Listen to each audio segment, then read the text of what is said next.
1, we have a housekeeping matter to address, which is to appoint members of our subcommittees. Without objection, the following members are appointed to serve on the subcommittee for the Committee on Rules as follows. Subcommittee on Rules and Organization of the House, for the Republicans, Mr. Burgess is chair, Mr. Reschenthaler is vice chair, Ms. Houchin, Mr. Massey, and myself. For Democrats, Ms. Scanlon is ranking minority member, and Mr. McGovern. For the Subcommittee on Legislative and Budget Process, for the Republicans, Ms. Fishbach is chair, Mr. Norman is vice chair, Mr. Roy, Mr. Langworthy, and myself. For Democrats, Ms. Ledger Fernandez as ranking minority member, and Mr. Neguse.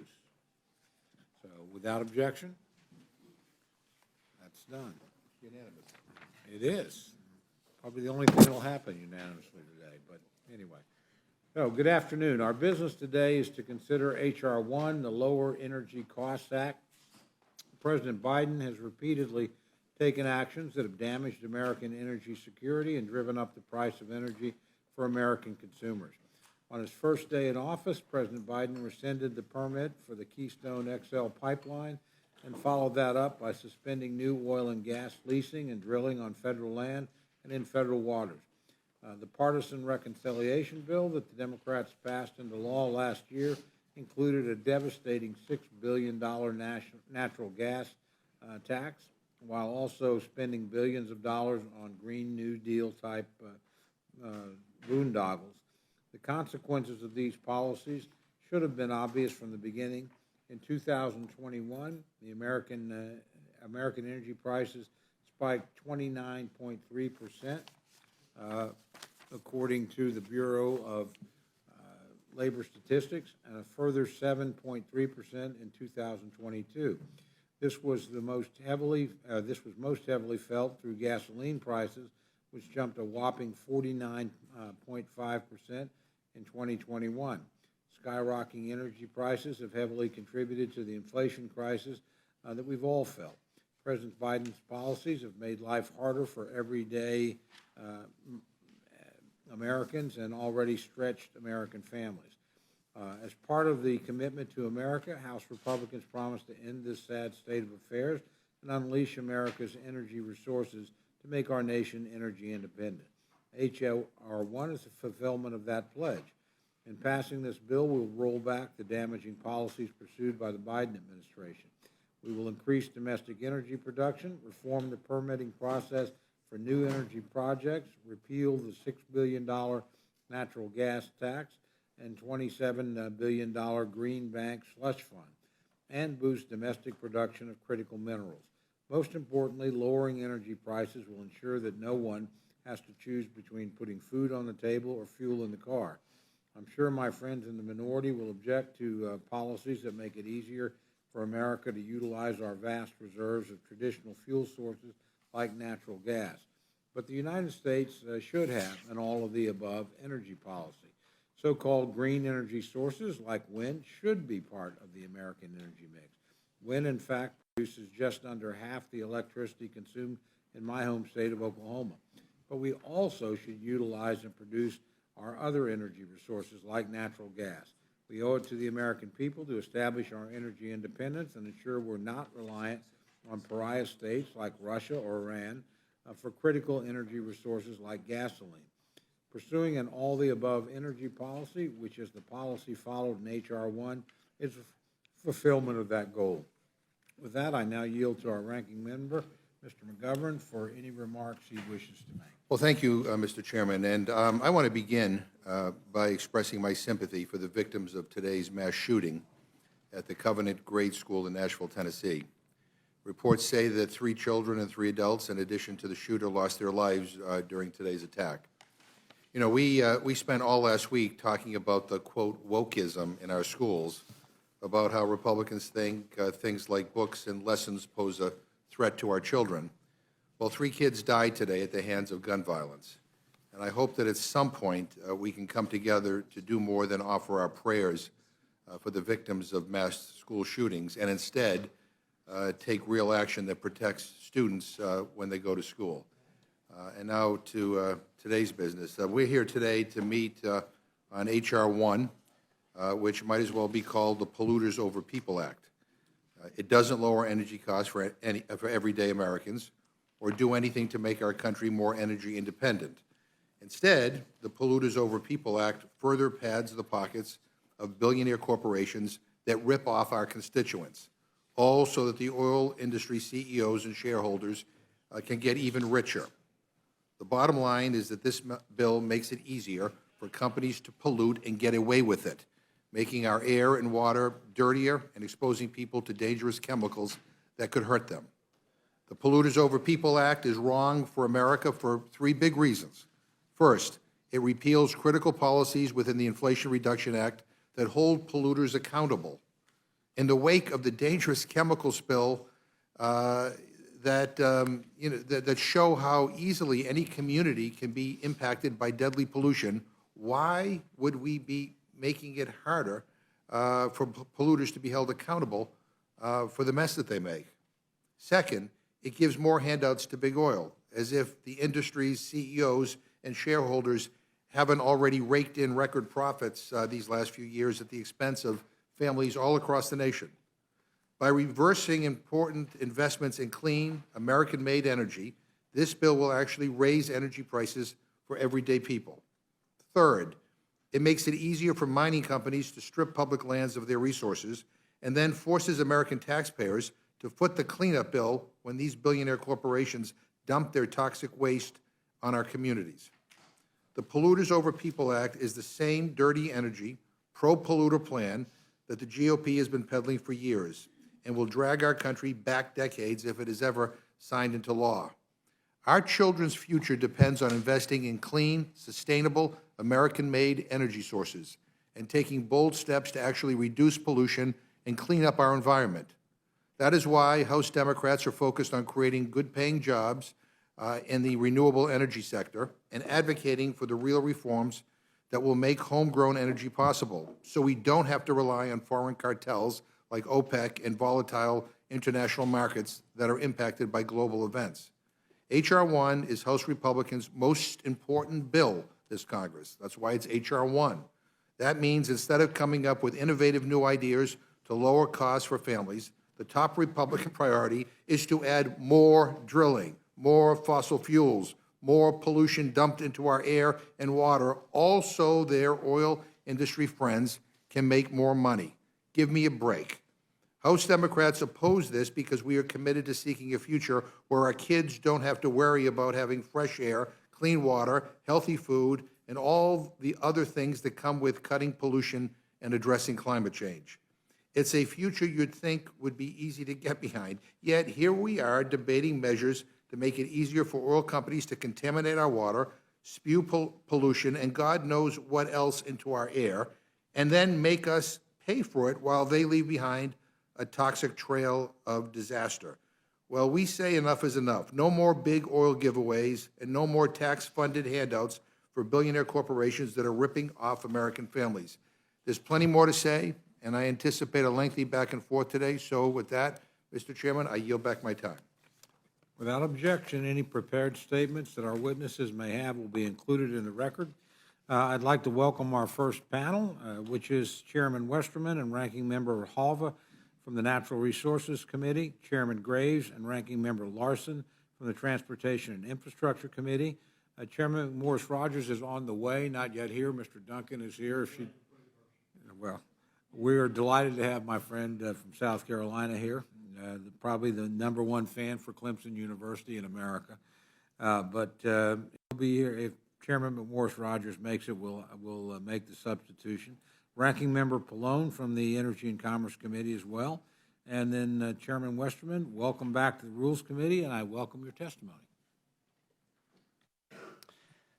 Thank you, Chairman Cole, and I appreciate the opportunity to testify today on behalf of H.R. 1, the Lower Energy Cost Act. America is rich with natural resources. From sea to shining sea, we have an abundance of energy and mineral resources that we know how to produce cleaner, safer, and more responsibly than anywhere else in the world. Because of this, one would assume that we would be unmatched in our energy and mineral production and exports. Given our domestic supply, we should be an energy-independent nation, also helping to meet the global demand. Yet the exact opposite is true. America is facing an energy crisis brought on by mismanagement, poor government execution, bad policies, and antiquated laws. Families and businesses across the country are having to make tough decisions on how to make ends meet because the cost of gas and utilities has risen too high. And it gets worse. Our bad energy policy threatens our national security while empowering our adversaries. Expenditures by U.S. natural gas consumers totaled $192 billion in 2021. That was a 37% increase from 2020 after adjusting for inflation. Nationwide, the number of households receiving government help to pay energy costs increased by an estimated 1.3 million people this winter, the largest year-over-year increase since 2009. This isn't a temporary issue. Global demand for energy is expected to increase by 50% by 2050, requiring an all-of-the-above energy approach if we're to have any hope of keeping our infrastructure operational. That's where the Lower Energy Cost Act comes in. We've spent the past few years hearing from our constituents about the issues they're facing, how the federal government can remove barriers, and what our path forward needs to be for domestic energy. The legislation before you today has been vetted extensively, brought through regular order in our committees, and includes many member-driven initiatives. Unlike many of the deceptively named bills brought to the floor last Congress, this legislation does exactly what its name says. It lowers the cost of energy by increasing the domestic supply of energy. This bill jumpstarts both onshore and offshore oil and gas development, rolling back the Biden administration's leasing moratoriums that are shackling domestic energy production. H.R. 1 recognizes the skyrocketing demand for hard rock minerals and institutes common sense proposals that unlock U.S. minerals and incentivizes responsible resource extraction. And of course, none of this would be possible without permitting reform. Not oil and gas, not wind and solar, not electric cars, not healthier forests, not American-made computer chips, and not American infrastructure. This is why H.R. 1 is necessary to modernize outdated federal regulations that keep projects in limbo for decades, and for years and for decades, or even it discourages them from ever being considered at all. Every day that passes without action is a day where we grow weaker on the global stage. China is building a new coal plant almost weekly. Let that sink in. They're building a new coal plant almost weekly to make the goods and materials that they're trying to sell to us. Russia is eyeing Arctic energy resources, and OPEC nations are resting comfortably on the fact that President Biden would rather purchase oil and gas from them than put Americans to work producing energy here at home. Saudi Arabia's Aramco posted a $161 billion profit last year, and higher energy revenues are funding Putin's attack on Ukraine. We must not put our heads in the sand and ignore the fact that we will not be competitive and or increase national security without American energy and minerals. Not only that, but we also want to have a cleaner environment without American energy and minerals. For all the less talk about emissions, they neglect basic scientific facts like Russian natural gas having a 47% higher emissions profile than American natural gas. When it comes to utilizing our natural resources, we mine it, drill it, transport it, produce it, and refine it and make products out of it. We do that cleaner than anywhere else in the world. H.R. 1 recognizes that fact and will put America back in the driver's seat on the global stage. For centuries, Americans have risen to meet every challenge head-on and prove that we are the greatest country in the world. I believe this energy crisis is no different. We need to retool our toolbox, and when we do it like H.R. 1 provides, we will be more than ready to beat China and Russia and ensure energy security for ourselves and for our allies. I am proud to support the Lower Energy Cost Act, ask that it be brought to the floor under an appropriate rule to allow for its consideration, and I look forward to working with each of you to move this legislation off of the floor. I yield back. Thank you. Ranking Member Grijalva, you're recognized for your testimony. As always, thank you, Chairman Cole, Ranking Member McGovern, and members of the committee. As was mentioned by by the ranking member, House Bill number HR 1 is historically reserved for the most emblematic, visionary legislative effort of the majority. Last Congress, Democrats met that responsibility for the PEOPLE Act, which built upon the most fundamental pillars of our democracy by securing access to every American's right to vote and ensuring that elections represent the will of the people and not corporate billionaires, and for that matter, organized disinformation and lies campaigns. But of course, in the 118th, the tables have turned, and now House Republicans have the opportunity to make their pitch to the American people. And, Mr. Chairman, to put it bluntly, if you have one chance to make a first impression, this isn't a very good one. Republicans' H.R. 1, which has been fittingly dubbed Polluters Over People Act, is a legislative failure across the board. The bill doesn't deliver anything the American people have asked for. All this bill delivers is a 175-page love letter of fulfilled wishes to gas, oil, mining, and other polluting industries. Let's start with H.R. 1 and what it does for big oil. This is an industry that shattered all the profit records last year by price gouging Americans. It's the industry that is hoarding thousands of unused leases on millions of acres of public lands. It's the industry that has knowingly deceived us about the climate crisis while continuing to do the very same thing that's causing it. So what does H.R. 1 do for them in response? It gives them more handouts and loopholes on every front. It starts off by repealing the Inflation Reduction Act's much-needed reforms to gas and oil leasing program, which simply ensure that the American people are paid a decent price for drilling on public lands and waters. H.R. 1 also forces federal agencies to hold lease sales on public lands, even if the agencies don't believe they're needed. And if big oil doesn't buy up enough of these leases, they get another chance when H.R. 1 forces the agencies to hold yet another sale at cut rate prices. There's more. Let's move to H.R. 1 gifts to the mining industry. As it stands now, under our more than 150-year-old mining law, private mining companies, many of which are foreign-owned, pay absolutely nothing to the American people for the minerals they take from our public lands, not 1 cent.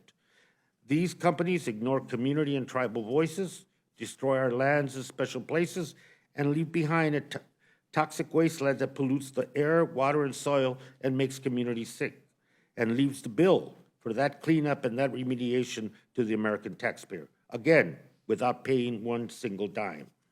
Rather than use H.R. 1 as an opportunity to reform our mining laws, Republicans are doubling down on the ripoff of the status quo. The bill goes so far as to make dumping toxic mine waste, quote, the highest and best use of our public lands.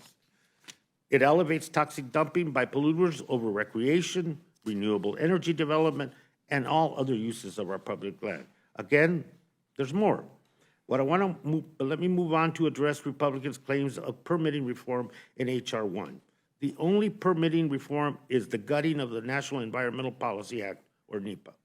This is not a new bipartisan policy strategy to help us build the clean energy future we need.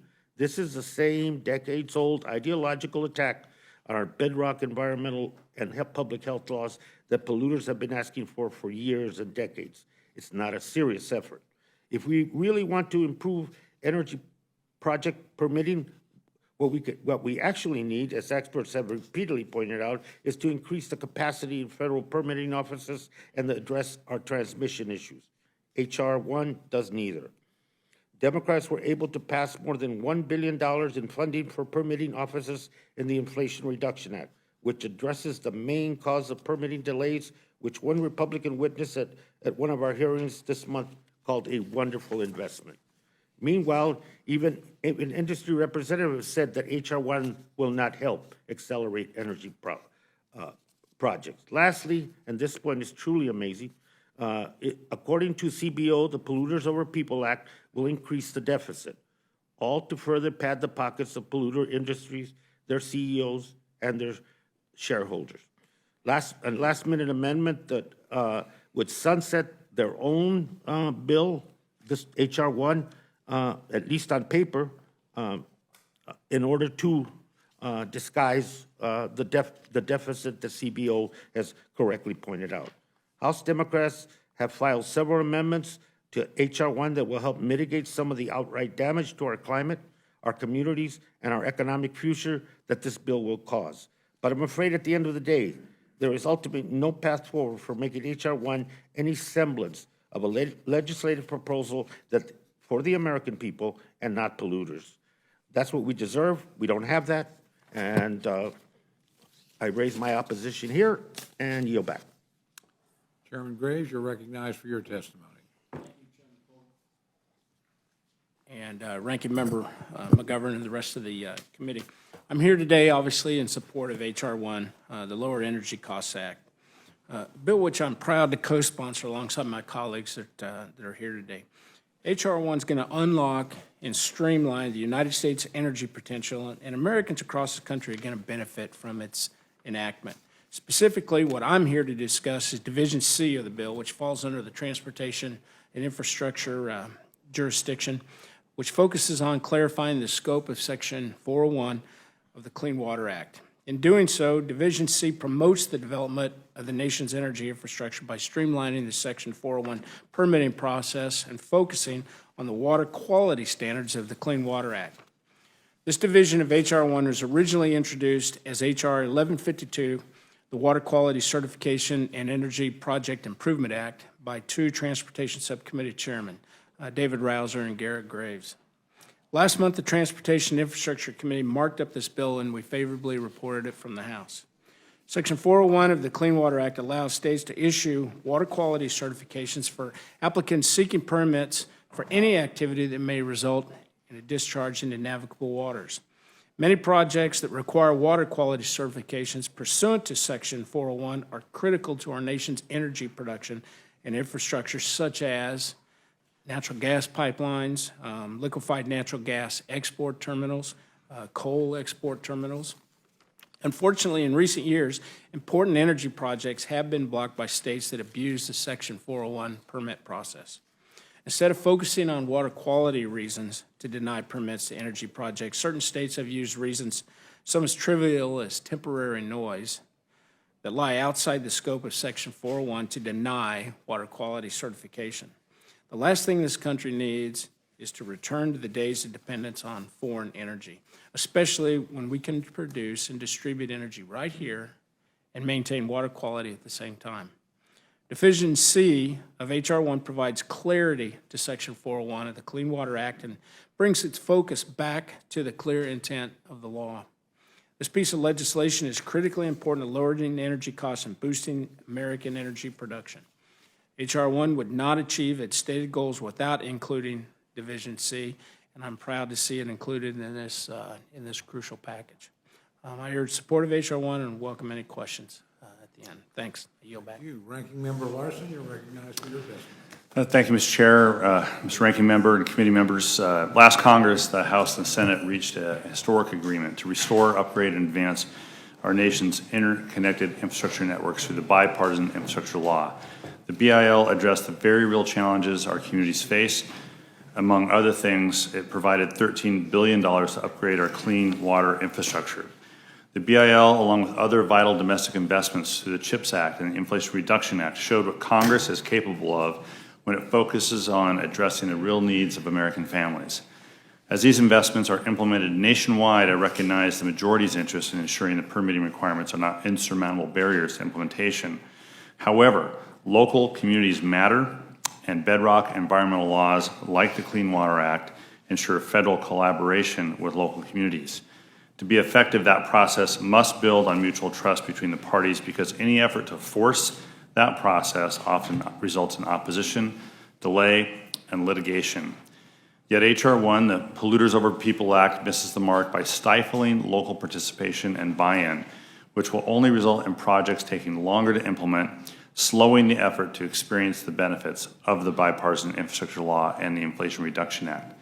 For example, within the T&I committee, this bill undermines Section 401 of the Clean Water Act, which empowers states and tribes to holistically protect their lakes, rivers, streams, and other bodies of water from harmful development. By limiting review, this bill will bar a state or tribe from considering the clean water impacts of the project or activity generally, such as discharges after construction or other impacts from the project. I know my colleagues want to speed up project delivery. I share that goal. However, gutting Section 401 will force states to delay or reject important infrastructure and energy projects because of the state's inability to meet this legislation's unrealistic time limits for project review and approval. State organizations, such as the Western States Water Council, believe that placing arbitrary limits on application review times and processes will require states to, quote, issue an increased number of denials due to inflexible deadlines that do not accommodate state public engagement laws, unquote, or allow states time to gather information on project impacts. For almost 50 years, Section 401 has been an effective tool for our states to protect their waters, with states processing hundreds of Clean Water Act certifications annually with few rejections. Yet this bill would curtail state and tribal authority based on the nebulous concern that a small number of projects were denied state approval based on their adverse water quality impacts. For example, my own state of Washington testified a few years ago before a T&I subcommittee on one example and highlighted how my state had been, quote, falsely accused of abusing its 401 authority, unquote, by denying an application on a project that the state documented would fail to meet its water quality and other state environmental standards. This proposal is permitting reform in name only, putting the polluters ahead who want to fast-track questionable projects, putting that ahead of the public's interests. In my view, this legislation is unnecessary, it's unwarranted, and I'd ask the Rules Committee to just reject H.R. 1. With that, I yield back, Mr. Chair. Mr. Duncan, you're recognized for your testimony. Well, thank you, Chairman Cole and Ranking Member McGovern, for recognizing me to speak in favor of H.R. 1, the Lower Energy Cost Act. I am here on behalf of Chairman Rogers and the Energy and Commerce Committee. H.R. 1, the Lower Energy Cost Act, is an important step toward fulfilling our commitment to the American people. H.R. 1 will grow our economy, protect American jobs, lift communities out of energy poverty, and reduce the cost across the board for everyday necessities like food, water, medicine, and housing. We should be about increasing American standard of living, not having them face intermittent and unreliable power. H.R. 1 includes several major priorities like increasing American energy production, building and modernizing our energy infrastructure, reshoring American jobs from overseas, and prevailing over our strategic adversaries, Russia and China. H.R. 1 is also a return to regular order. With the new Republican majority, this is the first time in 4 years that we have had an energy bill that has gone through regular order process, where each committee has held hearings and markups. This bill contains 16 separate bills from Energy and Commerce Committee. Each of these went through regular order, where 68 amendments were filed and debated in committee. The American people are suffering through the worst energy and supply chain crisis in a generation. The working people of this country have been forced to choose between putting gas in their tank or food on the table because Democrats' inflation crisis and radical spending to reward their political allies. Under Democrat control of Congress and with President Joe Biden in the White House, we've seen energy poverty surge out of control. Rising costs, electricity blackouts, empty store shelves, supply chain panic in our communities. Families on average have been forced to pay $10,000 or more over the last 2 years just for everyday goods and services. More than a third of households say they've foregone food and medicine in order to pay their energy bills. And it shouldn't be that way in America. Americans voted for change, and H.R. 1 is a key part to return to optimism and prosperity of their lives. America has the world's most abundant supply of energy, the highest environmental and labor standards in the world. And we have the innovation and technologies to make it more affordable, cleaner, and more reliable. We should be celebrating all of this and building on it to make people's lives better. And to do that, we need infrastructure permitting reform to unleash American energy and lower cost. We need to make it easier to innovate and to deploy new technologies. We need to modernize our existing infrastructure and build new pipelines to deliver energy more efficiently and more safely to the American people, where it needs to go. We need to reduce our dependence on Russia. Russia is using its oil, gas, and uranium supply as a weapon to blackmail Europe and wage war on Ukraine. We also need to cut China out of our supply chain. China controls more than 90% of the world's critical minerals, and they dominate the world's supply of batteries and solar panels.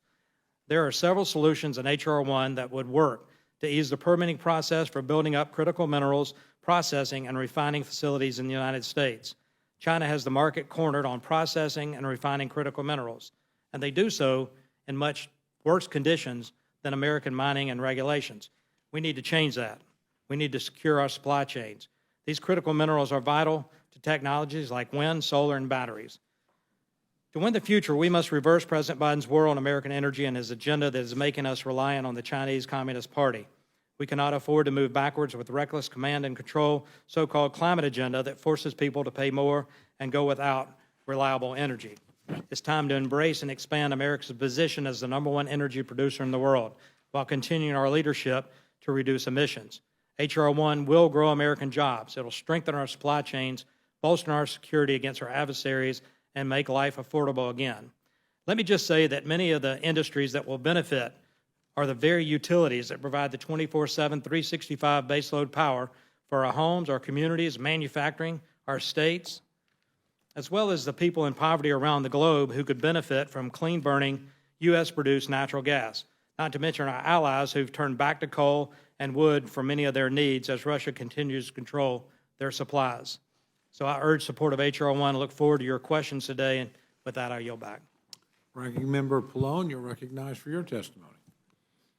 Thank you. Thank you, Chairman Cole and Ranking Member McGovern and the members of the committee. I'm here in strong opposition to H.R. 1. I'm sure you've heard the Democratic members refer to it as the Polluters Over People Act rather than the Republican version of Lower Energy Costs Act, and that's because we really do believe that this puts polluters over people.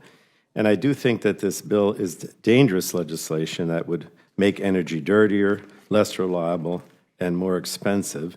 And I listened to what my colleague on the Energy and Commerce Committee said. I don't think, maybe voters want to change in November, but I don't think that this is the type of change that the American people want, because it's going to hurt them.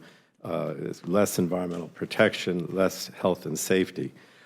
Frankly, there's not a single bedrock environmental law that this bill does not try to undermine in an attempt to give us as many handouts as possible to the fossil fuel industry. And H.R. 1 is not an all-of-the-above energy bill. It's not going to lower costs for Americans. Instead, it's a giveaway to polluters to increase profits for the oil and gas industry. But primarily, it puts the health and welfare of all Americans at risk by gutting environmental and public health laws and completely ignoring the worsening climate crisis. Now, you know, I'm not going to go through the list, but you see efforts to gut NEPA, to gut the Clean Air Act, to gut the Clean Water Act. All these bills were done on a bipartisan basis. Many of them were done years ago when Richard Nixon was president, as a Republican president. So these are not, I consider it pretty radical when you start to go against, you know, bedrock environmental laws like NEPA and the Clean Air Act and the Clean Water Act. The bill rubber stamps the construction of new natural gas pipelines. It removes the requirement that liquefied natural gas exports be determined to be in the public interest before being sent overseas, which will lead to more American LNG being sent to our adversaries, including China. Now, again, what's wrong with having a review at whether LNG exports are in the public interest? Because we know that many times if that LNG is sent overseas, it raises the price of natural gas here in the United States. So that's one of the reasons that we have this public interest requirement. It simply makes sense. It's common sense. It's not anything unusual. It's common sense. And the bill also repeals a home electrification rebate program that will lower energy bills for the American people. H.R. 1 repeals important environmental programs that were enacted last year that will help us move away from our dangerous dependence on fossil fuels. For example, the methane emissions reduction program that curbs methane leaks and excess pollution from the oil and gas industry and ensures that polluters, not taxpayers, pay for their wasted methane. Now, again, my colleague on the committee said that he doesn't like command and control. And he remembers, I'm sure, that when we had the hearing on this, I pointed out that this methane reduction program is not command and control. One could argue that the provision in Build Back Better maybe had some command and control elements, but we changed that. We changed that so that basically we allowed the independent small producers time to get their permits. It's not a tax, it's not even really a fee. It's a penalty if you don't follow the rules and capture your methane and recycle it. And we worked with with the small independent producers so that they wouldn't have to pay a fee or pay a tax, and that if they couldn't get their permit on time because, some said the EPA was taking too long, then there is no penalty until they get the permit. This was a common sense approach to methane reduction. It was not command and control. Another is the Greenhouse Gas Reduction Fund, which invests in the deployment of clean energy projects in order to cut down on greenhouse gas pollution. That's repealed. And again, my Republican colleagues claim to be for all of the above energy, but this bill is a blatant attack on clean energy. There's nothing in here, in my opinion, that's going to help move us towards clean energy. Now, the last thing I wanted to say, and I do want to commend Chair Rogers for going through regular order for the most part on the bills that are included in here. What you said is absolutely true. But in the same vein, I would ask you, as members of the Rules Committee, to give us an open rule. We actually saw this in practice when this committee passed a modified open rule on H.R. 21 earlier this year. That was a 3-page bill, and 79 amendments were considered on the House floor. H.R. 1 is 174 pages long, with 65 substantive legislative sections spanning 5 different committees of jurisdiction. And I think it deserves the same opportunity for rank-and-file members to deliberate and improve the bill that members received on H.R. 21. Let me give you an example. One of the amendments from our Health Subcommittee Chair, Ms. Eshoo, deals with refineries using hydrofluoric acid. This was very contentious at the committee hearing because there was an explosion by one of these refineries that used the hydrofluoric acid. And so what the EPA did is they said that refineries that use hydrofluoric acid are required under risk management regulations to perform an assessment of safer technologies and alternative risk management measures with respect to the use of hydrofluoric acid. Well, why is that such a bad thing? This bill repeals that and says they don't have to look at alternatives. All they're being asked is to look at alternatives, not necessarily use alternatives. And in the light of the explosion, Mr. McGovern mentioned the Norfolk Southern thing. I mean, we should be worried about these disasters that are hurting people or have the potential of killing people or maiming people. And so let members who want to address some of these health and safety concerns offer their amendments and have them considered on the floor. So again, I think this is a very bad bill. It should be rejected. But at a minimum, I would ask that you have an open rule so a lot of the amendments that I think are common sense could be considered. I yield back. Thank you, Mr. Chairman. Thank you. Let me start, Mr. Duncan, with you. And you touched a little bit on this in your testimony, but we've seen in recent years foreign adversaries like Russia and China weaponize the control of energy and, frankly, mineral supply chains as well. How will H.R. 1 impact our ability and the abilities of our allies to counter such geopolitical pressure? Thank you, Mr. Chairman. The LNG import-export facility portion of this bill allows the United States to once again start exporting more LNG to our allies. It's well known that Russia has controlled European politics with the pipeline that brings natural gas from Russia to Europe. That's the Nord Stream 1. We also have seen Germany, for instance, turn to more coal and even wood to heat their homes and power their countries during this winter because they are now cannot depend on Russian gas. And while we're on Russian gas, American gas burns a lot cleaner than Russian gas. That's proven. Russian gas is dirtier from an air quality and carbon emission standpoint. But unfortunately, we have seen New England states in this country actually import gas from Russia. Dirtier burning gas. When we have an abundant supply here in this nation, they really can't even measure the amount of gas up in Pennsylvania and Ohio and southern New York and the Marcellus Shale. It's almost immeasurable. We need in America to be able to get that gas to our communities, to our states, for our manufacturing, to improve the quality of lives here at home, but then through the portion of the bill that allows the expediting of LNG terminals across the country to be able to export that gas, not just to Europe to help our allies lessen their dependence on Vladimir Putin's oligarch, but also export that to improve the quality of lives of folks from around the globe. That's in Africa and other parts of the world where cleaner burning U.S. natural gas, which has actually helped us lower our carbon emissions in this country, would help them improve their qualities of lives and also lower carbon emissions in those countries. Hey, Mr. Tucker, let me stay with you. I have heard concerns from some of the critics of H.R. 1 that it does nothing for the renewable energy industry. How would you respond to criticism? Well, first off, the critical minerals aspect, both NR and ENC, would provide the critical minerals that actually make renewable energy work. The thing about renewable energy, and when Republicans talk about all the above, we truly embrace renewables as part of the energy matrix. But we also know what works to provide the powers that provide that 365, 24/7 baseload power generation that our constituents demand. Renewables are great, but when they're part of that grid structure that's managed every day to provide that baseload power, solar, for instance, starts at 0 every day, and it peaks at some point during the day on sunny days, and it ends at 0. So unless you're able to harness that and store it, it's intermittent. It's a use it or lose it phenomenon.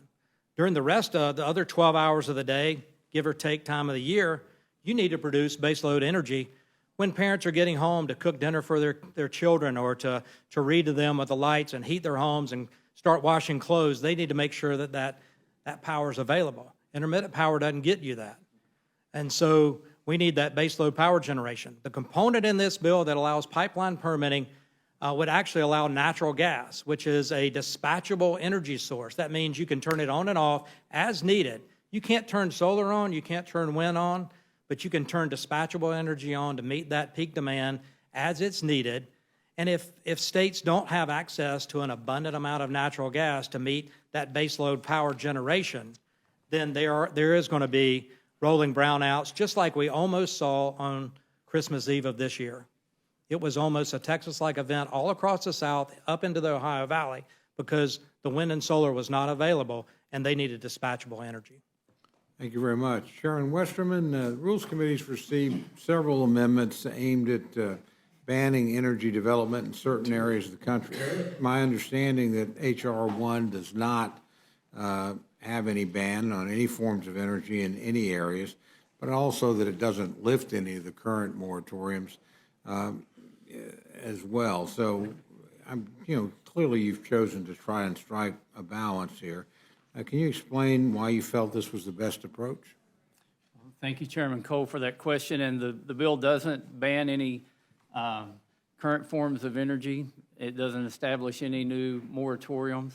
And really, it gets back to having an all-of-the-above energy strategy because we know we need all forms and all types of energy. And we also know that Republicans have made a commitment. We made it in our rules package that if we put a bill on the floor, it has to pay for itself. It's a unique concept, but it's something that we actually passed in the rules package. And we know if we do moratoriums that scores with CBO.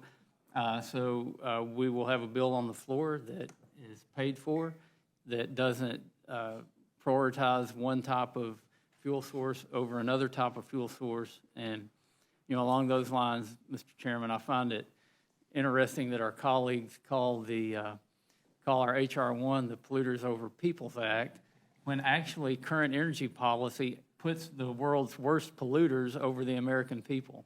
It depends on countries like Russia and OPEC Plus for oil and gas. It depends on mining from countries like China. So current energy policy puts the absolutely worst polluters on the planet over the people of America in producing the goods that we do here. And the main two problems with the current energy policy are two things. It's physics and math. The science doesn't work and the math doesn't add up. And H.R. 1 fixes that by using American energy and resources produced by American people in American factories. And it'll be good not only for America, but for the world. Chairman, we've seen several amendments also aimed at the judicial review reform from private suit. And we've heard criticisms that the bill will gut NEPA, unquote, will eliminate judicial review, unquote. Is that true? And how does the bill address NEPA and the judicial review process under the statute? We should have took took down the numbers every time we heard foundation environmental laws in the testimony. This bill does not destroy any foundational environmental laws. It actually strengthens our laws, and it makes laws that work. The foundation is strong. We're revising the structure on top of the foundation to get something that can not only be used for traditional energy, but it can also be used for the new forms of energy. We've put some time frames in there because it takes far too long for projects to get approved, and it takes far too much paperwork and far too much bureaucratic process to actually get a project done in this country. It causes investors to go look other places in the world because of the burdens that are out there trying to actually do a project and do it right in America. I did engineering work before I came to Congress, and I'm very much aware of what it takes to permit a project and the rigorous process that it is. And it's always the people trying to get the permit waiting for somebody in the bureaucracy to do their job. That's what most of the delay is. Hey, Chairman Graves, we've stated over and over again that the purpose of the legislation is actually energy security. It's unfortunate to see administration officials weaponize the Clean Water Act to block important energy projects. Do you have any examples to explain how big of a problem that truly is? Yeah, weaponization is definitely a problem. There's numerous examples out there. One example is a coal terminal in the state of Washington, which was denied a 401 permit. It would have enabled states like Wyoming and Montana to export coal to Asian markets and would have created about 1,500 jobs.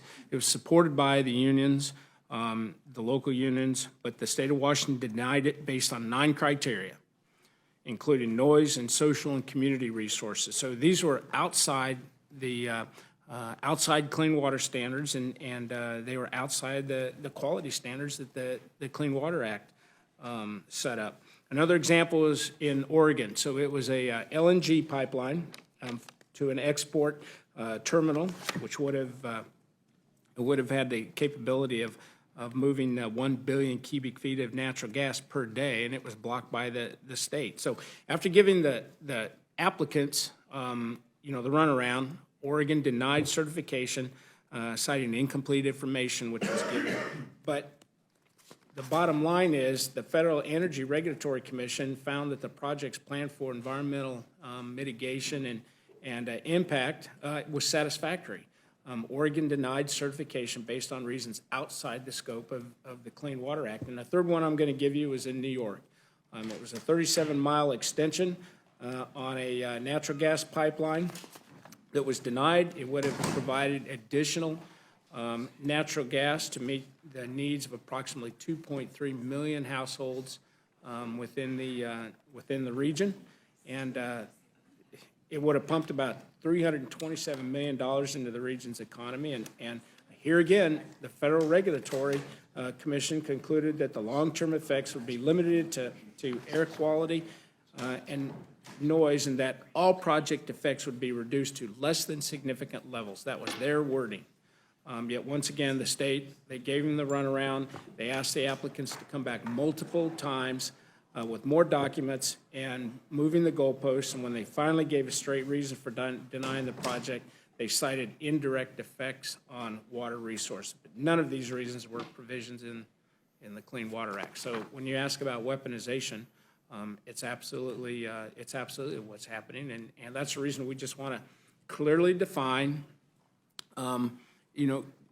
that it has to be water quality standards. And we're not taking away the state's ability to set those standards. We're not taking away, they can set them as high as they want, but they have to stay within the Clean Water Act provisions and not go outside that scope. Thank you. Just want to acknowledge my friend, Chairwoman McMorris Rogers is now here and joined the panel.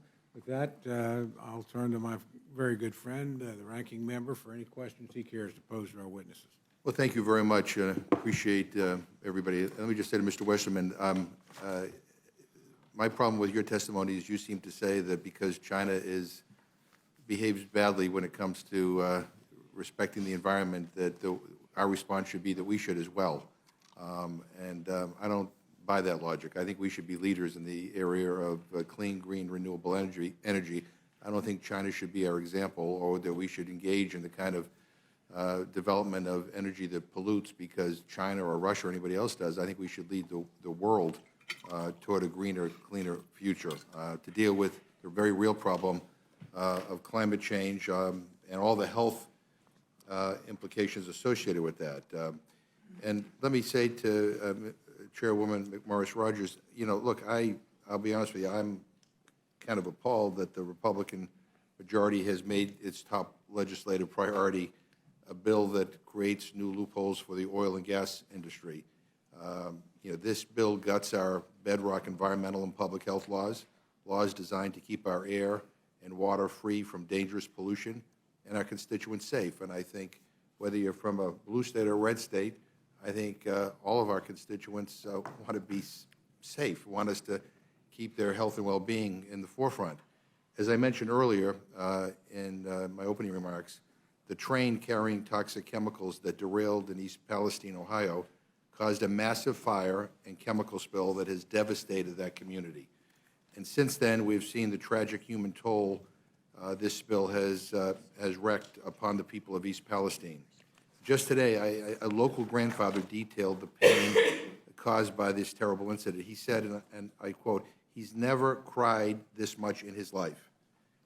His young granddaughters developed blotches all over their bodies, and their eyes were burning." And there are many more horrific stories like that. And here we are today, and once again, this majority is trying to make it easier for polluters to pollute.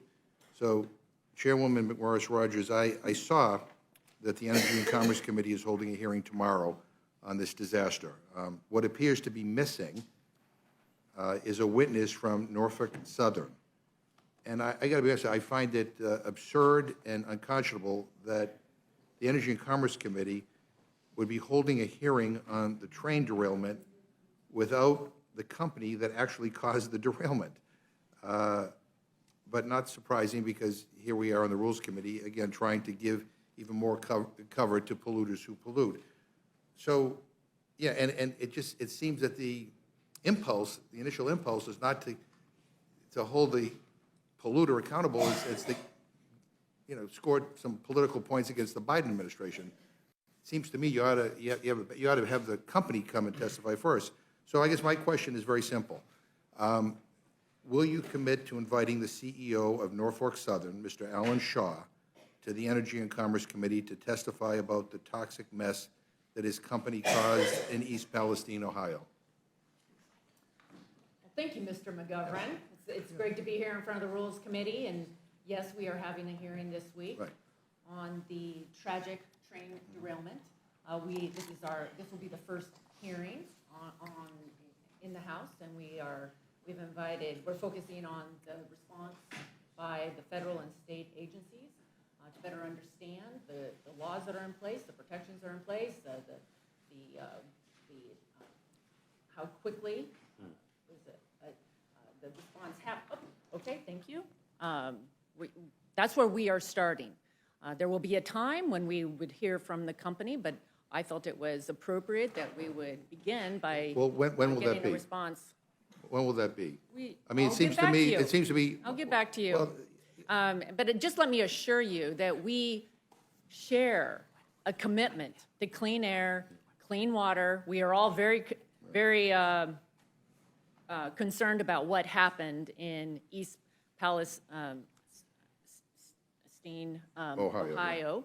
We're all, the stories of people who don't know how, if this is clean or not. Right. And we got to get to the bottom of it. Yeah. But it starts by understanding what was the response by the federal and state agencies, and whether we have laws in place to deal with this material. That is where we are starting our hearings, and that's. So will you commit to inviting the CEO of Norfolk Southern, Mr. Alan Shaw, to the Energy and Commerce Committee to testify? You don't have to commit to a date, although it would be nice if you committed to a date, because it seems to me that should be the first person up before a congressional committee. But you can invite him today. We can set the date next month, or you know, I mean, certainly, hopefully by the end of May, he should be able to come up here. I mean, will you commit to inviting the CEO of Norfolk Southern, Mr. Alan Shaw, to testify before the Energy and Commerce Committee? Because it was his company that is responsible for this horrific tragedy that we all hopefully agree is unconscionable.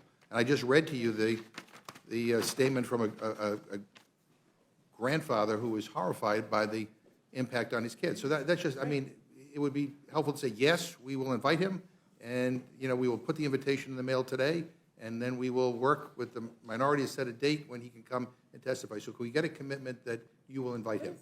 The Transportation Board, Safety Board? They haven't completed their Right, investigation yet. so, you know, there's a lot of work that has to be done.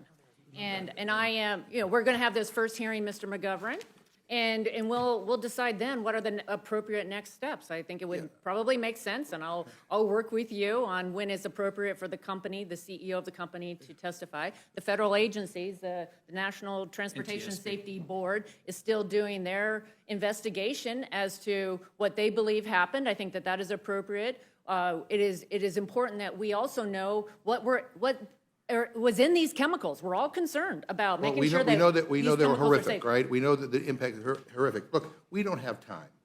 That's why I'm asking the question. We don't have time. We're here in the Rules Committee right now trying to make it easier for these companies to pollute. So please don't say that this can happen, you know, anytime you want. I mean, you're passing this bill today to make it easier for companies like Norfolk Southern to pollute and get away with it. And the fact that I mean, like, I think it would be reassuring to people if you say, yeah, we will absolutely invite him. We will absolutely invite him. In fact, he should have been the first witness, in my opinion. But we'll, you know, I mean, can you commit to inviting him by, you know, the end of April? Mr. McGovern, I will get back with you on that. Or May? We are going to make sure that we get to the bottom of it. Mr. McGovern, I will commit to you that we are going to get to the bottom of what happened, why the derailment took place. We all need those we need those answers. The people of East Palestine need those answers. We must get those answers. We also must understand what the current laws are, and if these chemicals are adequately protected, whether there are sites for them to be adequately disposed of. And I just also want to say, there's nothing in this bill in H.R. 1 that would reduce our very high environmental standards that we all hold dear. We all want to have clean air, clean water, and we are committed to making sure that those standards are in place. The bills that came out of the Energy and Commerce Committee aim to streamline the permitting process for critical minerals. They leave it in place, the high environmental standards in place. And Mr. McGovern, to move to a cleaner future, a cleaner energy future, Republicans and Democrats should be working together on how we're going to streamline the permitting process. It's the number one barrier to getting EVs, to getting an EV plant built in the United States of America, getting a solar farm permitted in the United States of America, getting a wind farm permitted in the United States of America. The number one barrier is the permitting and the regulatory climate. It takes years. You know, so how are you going to reach your goals? How is a company like Amazon that has a 2025 renewable goal going to be able to meet its goal? They are not going to be able to. They've been in my office. We can't permit projects. And I appreciate the gentlewoman's... I just got off the plane. I'm pretty wound up, I guess. Yeah, and not answering my question, and talking about everything but the question. And the bottom line is, if I was this grandfather, who I quoted here today, who's crying over the fact that his granddaughters have developed all these blotches and,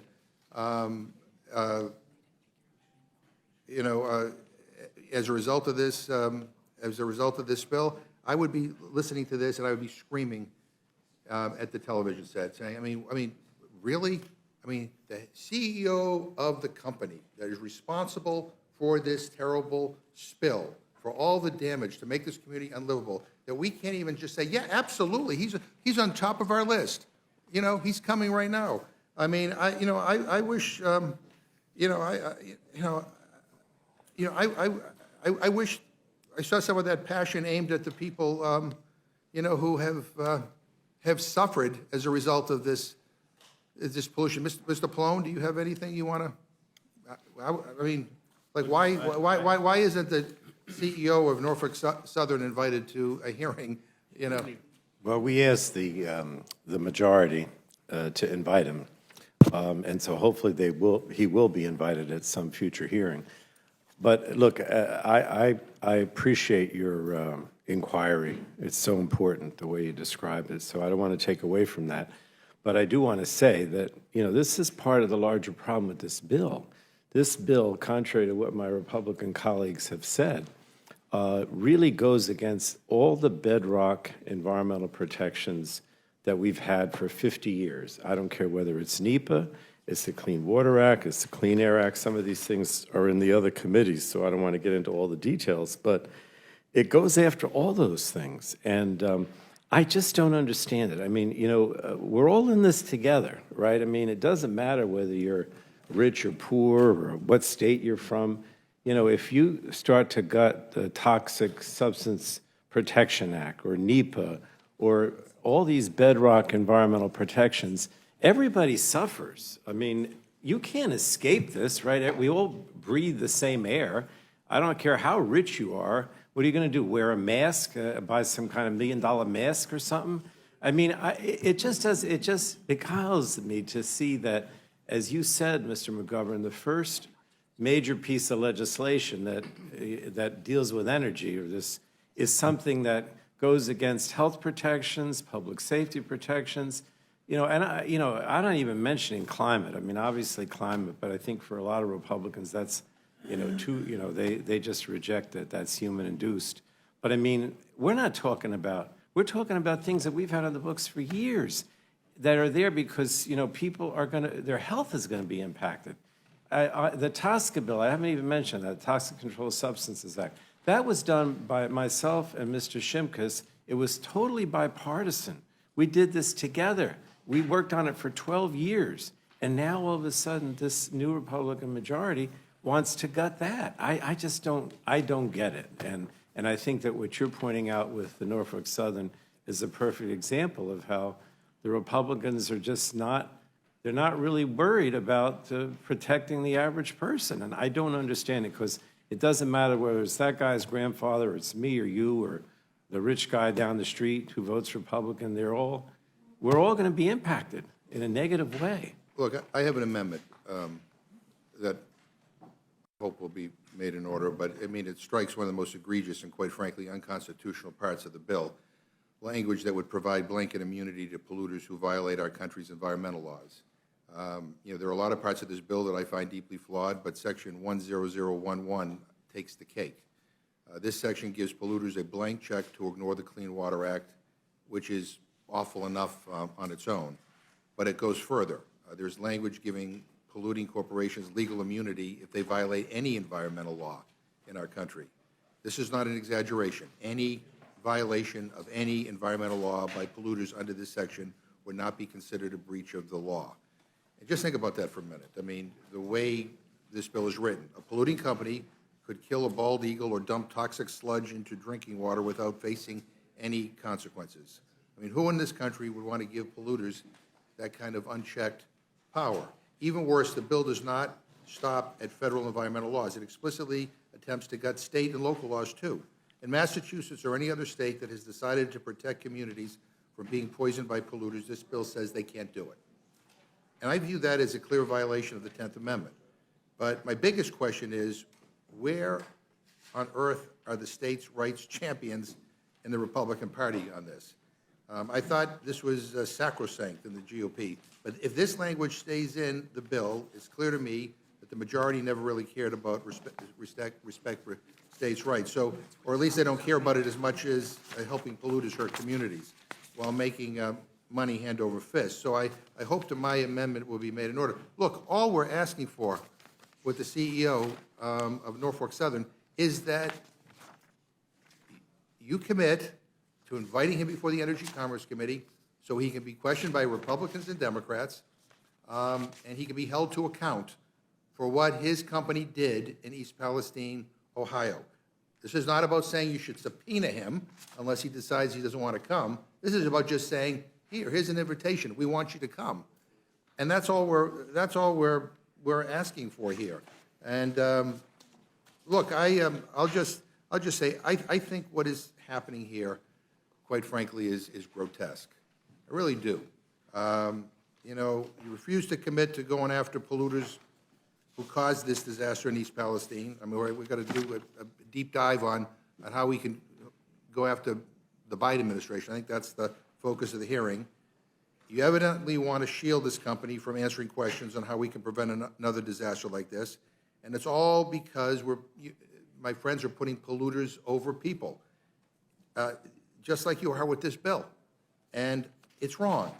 I mean, the House shouldn't pass the bill. The Senate shouldn't take it up. The President should veto it. He said he will. God forbid it passes. But I mean, I thought this was an easy question. Absolutely. The invitation's in the mail. He will be invited because we want to have him before the Energy and Commerce Committee, because there's a lot of questions that people have. But I guess we're not going to get that today. So I mean, I have nothing else to say. I yield back. The distinguished Vice Chairman of the Rules Committee is recognized for whatever questions he cares to pose to the witness. Thank you, Mr. Chairman. This was not something that I had really thought about for this hearing today, but I do have to say our shared jurisdiction between energy and commerce and transportation infrastructure, we've had a lot of activity on the tragedy that occurred in East Palestine. I know we've had a number of people on conference calls, telephone calls. Our subcommittee chairman in Energy and Commerce, Bill Johnson, has had numerous town halls in the area. I am mystified as to how the administration really doesn't think this is as important as some of the rest of us do. When we had a similar issue that occurred after the Deepwater Horizon in the Louisiana-Mississippi Gulf Coast, the company responsible was required to set up a victims' compensation fund that was administered, and even people without having to sign away their right to further legal action were at least provided some help while to mitigate the problems while the issue was ongoing. I don't understand why the administration has not required that. Now, it'll be an interesting question to ask the chairman of Norfolk Southern if he comes into either of our committees, but I don't understand where the Secretary of Transportation was during this whole tragedy. I don't understand where the President of the United States was during this whole tragedy. I would have thought that by now a victims' compensation fund would have been set up and people would be able to make draws on that victims' compensation fund with minimal demonstration of the problems that they'd encountered, problems that the Ranking Member McGovern brought up today. Those easily should fall into that category. But look, the Committee on Energy and Commerce, Committee on Transportation, I think, have done a good job of trying to get in front of their members some of the parameters that were involved here. I agree that a lot more needs to be done. Of course, the National Transportation Safety Board will, as usual, do a very thorough evaluation of the problem. Likely there will be legislation that is recommended as a result of their findings. But I'm mystified as to why we had to have this exchange here today. I think the Committee on Energy and Commerce, Committee on Transportation and Infrastructure have been on top of this. And I know for a fact that the subcommittee chairman of Energy and the Environment and Energy and Commerce has been deeply involved in this. And again, the person who's missing in action here, Mr. McGovern, has been the President of the United States and the Secretary of Transportation, my opinion. Now, back to the business at hand. Why are we doing this bill? Why is H.R. 1, why does it rise to the level of importance that this is one of the most critical things that this Congress can do? The reason is that 2.5 years ago, the United States was energy independent, prices were low. Energy independent is not even a satisfactory description. We were energy dominant. It was a fact that our geopolitical situation across the world was significantly more stable because of the policies of the previous administration. All of that changed on Inauguration Day. And That's not hyperbole. That was almost instantaneous. Let's negate the Keystone Pipeline. Let's suspend permitting on federal lands. All of the things that were done by this administration on day one and during that first week created an energy crisis in this country that most people hadn't seen since the 1970s, since the Arab oil embargo. So that's why this is H.R. 1. That's why it has risen to that level of importance. And Mr. Pallone, look, I sat through all of those reconciliation bills that at least nominally were marked up in the Energy and Commerce Committee. No one's amendments were accepted, right? No one's amendments were accepted when Nancy Pelosi was Speaker and we marked up those reconciliation bills. We will have significant amendments debated on the floor of the House. We had significant amendments debated, I know, in the Energy and Commerce Committee. I don't want to speak for the other two chairs that are here, but I suspect there was lively debate during the time that this bill was in front of your committees. So this is critically important because it's so important to the country, because the policies of this administration have literally led us to the brink of an energy collapse in this country. And what happens when that happens? People are hurt, people suffer, people in fact will die of heat and cold exposure. This is a critically important issue. Now, Ranking Member Pallone, I just have to ask you, because you keep talking about the Polluters Over People Act. I don't know if you're aware of it, but the Energy Secretary came to South by Southwest in Austin, Texas, a little earlier this year, probably about 2 weeks ago, and she sang the praises of China and its efforts to combat climate change. And yet, the Energy Information Agency said that 55% of China's energy comes from coal, compared to 11% in the United States. So who is it that's putting polluters over people? I submit it is the Secretary of Energy who, again, extolled the virtues of China at South by Southwest. Do you have any response to that? Well, first of all, if you think I'm going to sit here and defend China, you can forget it, right? I mean, I agree that they continue to pollute, they continue to build coal plants. I'm not going to put them up as an example for anything. Let me just ask you to suspend for a second. Will we have the Energy Secretary into our committee to be able to talk about this? I believe, thank you, Mr. Burgess, for that question, and we absolutely will have the Secretary of Energy before the Energy and Commerce Committee to answer those questions and other questions as to the energy policy that she's... I mean, I don't know. Mr. Pallone, I hope you are appropriately critical when she comes before our Well, committee. I haven't with her seen remarks. I haven't seen I what will she- get you I do the respect video her. clip. All right, let me respond. I'll try to be quick. I respect her a great deal because of all that she's done to try to move us towards renewables and have less dependence on fossil fuels. I don't know what she said about China, but China is a bad actor. End of story. Bad actor on energy, bad actor on everything. I'm not going to argue anything because that is certainly true. What I totally disagree with you about, and I'll be brief, is this notion that somehow the Biden administration is the cause of the energy crisis and that everything was rosy and beautiful under the Trump administration. That's not true. I mean, first of all, the bottom line is, you know, everyone on the Republican side has been talking about all of the above, right? If you look at what this president has done, President Biden, the amount of oil and gas production has increased, right? He has encouraged all kinds of energy sources. I don't care whether it's oil and gas, it's nuclear, it's green hydrogen, it's hydropower. Chair Rogers talks a lot about hydropower. All of that has been encouraged. The main thing that he's saying and that I'm saying is that we can't rely on fossil fuels forever, right? We have to move towards renewables. And so it's true in the Inflation Reduction Act and the policies of the Democratic majority, when we're in the majority, that we prioritize renewable energy because we do believe that that at some point these fossil fuels are going to be gone and that we have to move towards renewables because of the climate problems and the greenhouse gas emissions. So all I'm saying is, yes, the energy policy has changed from Trump, but it's still encouraging all the others, and there's more production than ever of oil and natural gas. It's just that we want to prioritize renewables because we know that's the future, and that's the only way to lessen not only our dependence on a finite resource, being fossil fuels, but also the climate issue that fossil fuels presents, and the fact that so much of the fossil fuels are coming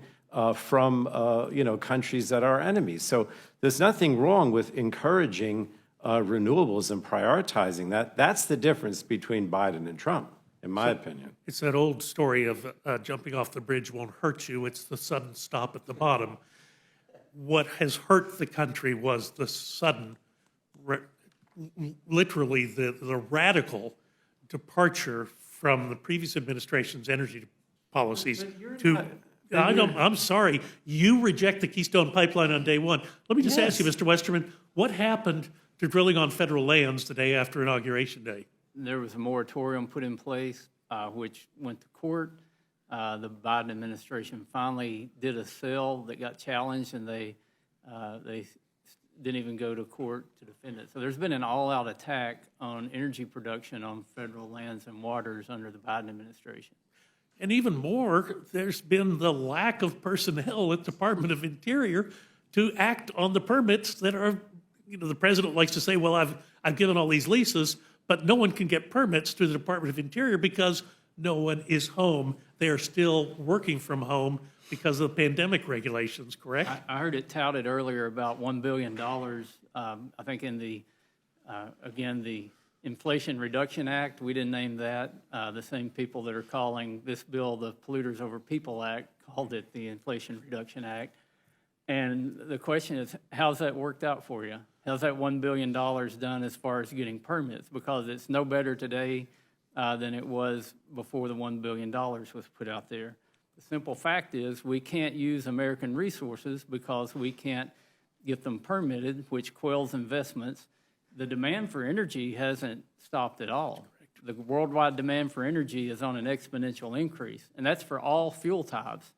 And that's why we're having to go to other countries to get energy instead of producing it here at home. It's why we have to go to other countries to get the minerals and elements to make the electrified economy that we're working towards.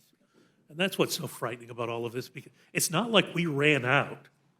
It's the policies that were put in place by the administration that have required us to now go hat in hand to OPEC Plus, Venezuela, Russia, and say we're going to need some energy so our citizens don't freeze to death this winter. Yeah, That's, in 1990, we produced more copper and steel than China. Today, they produce about 10 times more copper and steel than we do. So you can argue about what you want the future to look like, but look at the past and look what's happened to our economy, to our production, and where that's moved to, and that needs to change because we have the resources here. so I know we've got a lot to get through today, and I'm going to get a chance to talk about this a lot tomorrow on the floor, so I'm looking forward to that. Mr. Grijalva, I just have to ask you a question. You and I came in together. We rode on the plane up here in our first term. I see you've been doing caricatures of the Rules Committee. No. I just wondered if you'd share those with us. No, it's my own. Definitely not the It's like, Well, thank you passing notes in class. Don't do it or you'll get caught. Well, attention deficit disorder allows me to doodle so I can pay attention fully to every one of the comments coming from your respective mouths. Thank you all. Thank you all for being here today. This is an extremely important bill. We had a good markup in Energy and Commerce. I trust other committees of jurisdiction likewise had lively markups, but we'll have a number of amendments to consider here at the Rules Committee and on the floor. Thank you, Mr. Chairman. I'll yield back. Thank you. Gentlelady from Pennsylvania is recognized for questions. Thank you. Today's hearing seems to put in pretty stark relief. I'm sorry, I was going to yield a moment to the ranking member. No, thank you. I just want to highlight a part of the exchange between Mr. Burgess and Chairwoman McMorris Rogers, because I think it's illustrative of kind of where we are. Dr. Burgess asked Chairwoman McMorris Rogers whether or not the Secretary of Energy would be coming before her committee, and the answer in less than a second was absolutely. We absolutely will have the Secretary of Energy before the Energy and Commerce Committee.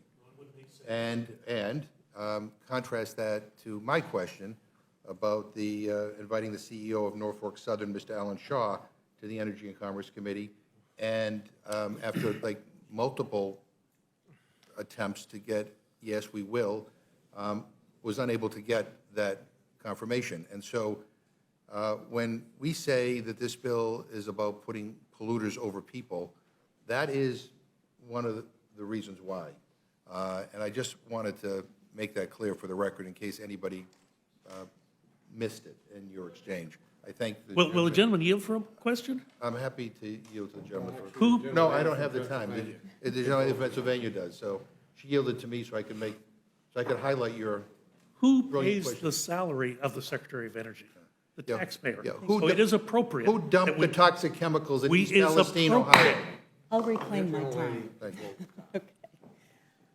So I think today's hearing does put in stark relief the policy differences between our two major parties with respect to energy. Democrats generally believe that we need to encourage a transition to clean and renewable forms of energy because the science and facts are clear. Our current reliance on fossil fuels is not sustainable, whether from the perspective of the environment, for people's health, or for national security. Yes, we need to do everything for a while, but we do need to also push for a transition. I was disappointed that my Republican colleagues refused to support the Inflation Reduction Act, the most significant climate legislation ever passed in this country, and I'm disappointed again that they've chosen to put forth this disastrous plan to undermine the core environmental laws that have helped clean up America's air and water. Instead of looking forward, H.R. 1 tries to turn back the clock. It undermines our transition to clean and renewable energy. It props up polluters for short-term gains rather than prioritizing our people and planet. I think we should remain focused on promoting transition, which, as President Biden reminds us frequently, leads to good jobs, rather than trying to recapture the past. I understand that change is scary, but we can't turn back time, and time is running out to address the threat to our planet. Many of the provisions in the bill that the majority has decided is so important it should be H.R. 1 are nothing but retreads of the same dirty energy pro-polluter bills that the GOP has been pushing for years. In fact, many of the provisions included in this partisan package are the same ones that failed to get traction last time the GOP held the House majority. Not only that, but the CBO estimates that enacting H.R. 1 would increase the deficit by roughly $2.4 billion, which seems at odds with the stated goal of reducing the deficit. In addition, it creates new loopholes for fossil fuel polluters at a time when the oil and gas industry are already making record profits thanks to the billions in taxpayer subsidies they're receiving from the American people. H.R. 1 would repeal critical clean energy policies within the IRA that hold polluters accountable, reduce costs for American families, and combat the worsening climate crisis, and protect our union workers and frontline communities from environmental hazards. So for all of those reasons, I think H.R. 1's a bad idea. However, there's one part of the bill that I and my constituents find particularly dangerous. Mr. McGovern and Mr. Pallone have already mentioned the threat posed by HF, hydrofluoric acid, a chemical used by 49 refineries across the country. This chemical has the potential to form an airborne aerosol cloud when it's released. That cloud can immediately penetrate skin and destroy tissue. It can travel for miles depending on weather conditions. While not the same chemical, the consequences of a release of HF are similar to what happened in Bhopal, India, when the release of a chemical from a pesticide factory caused the death of thousands of people.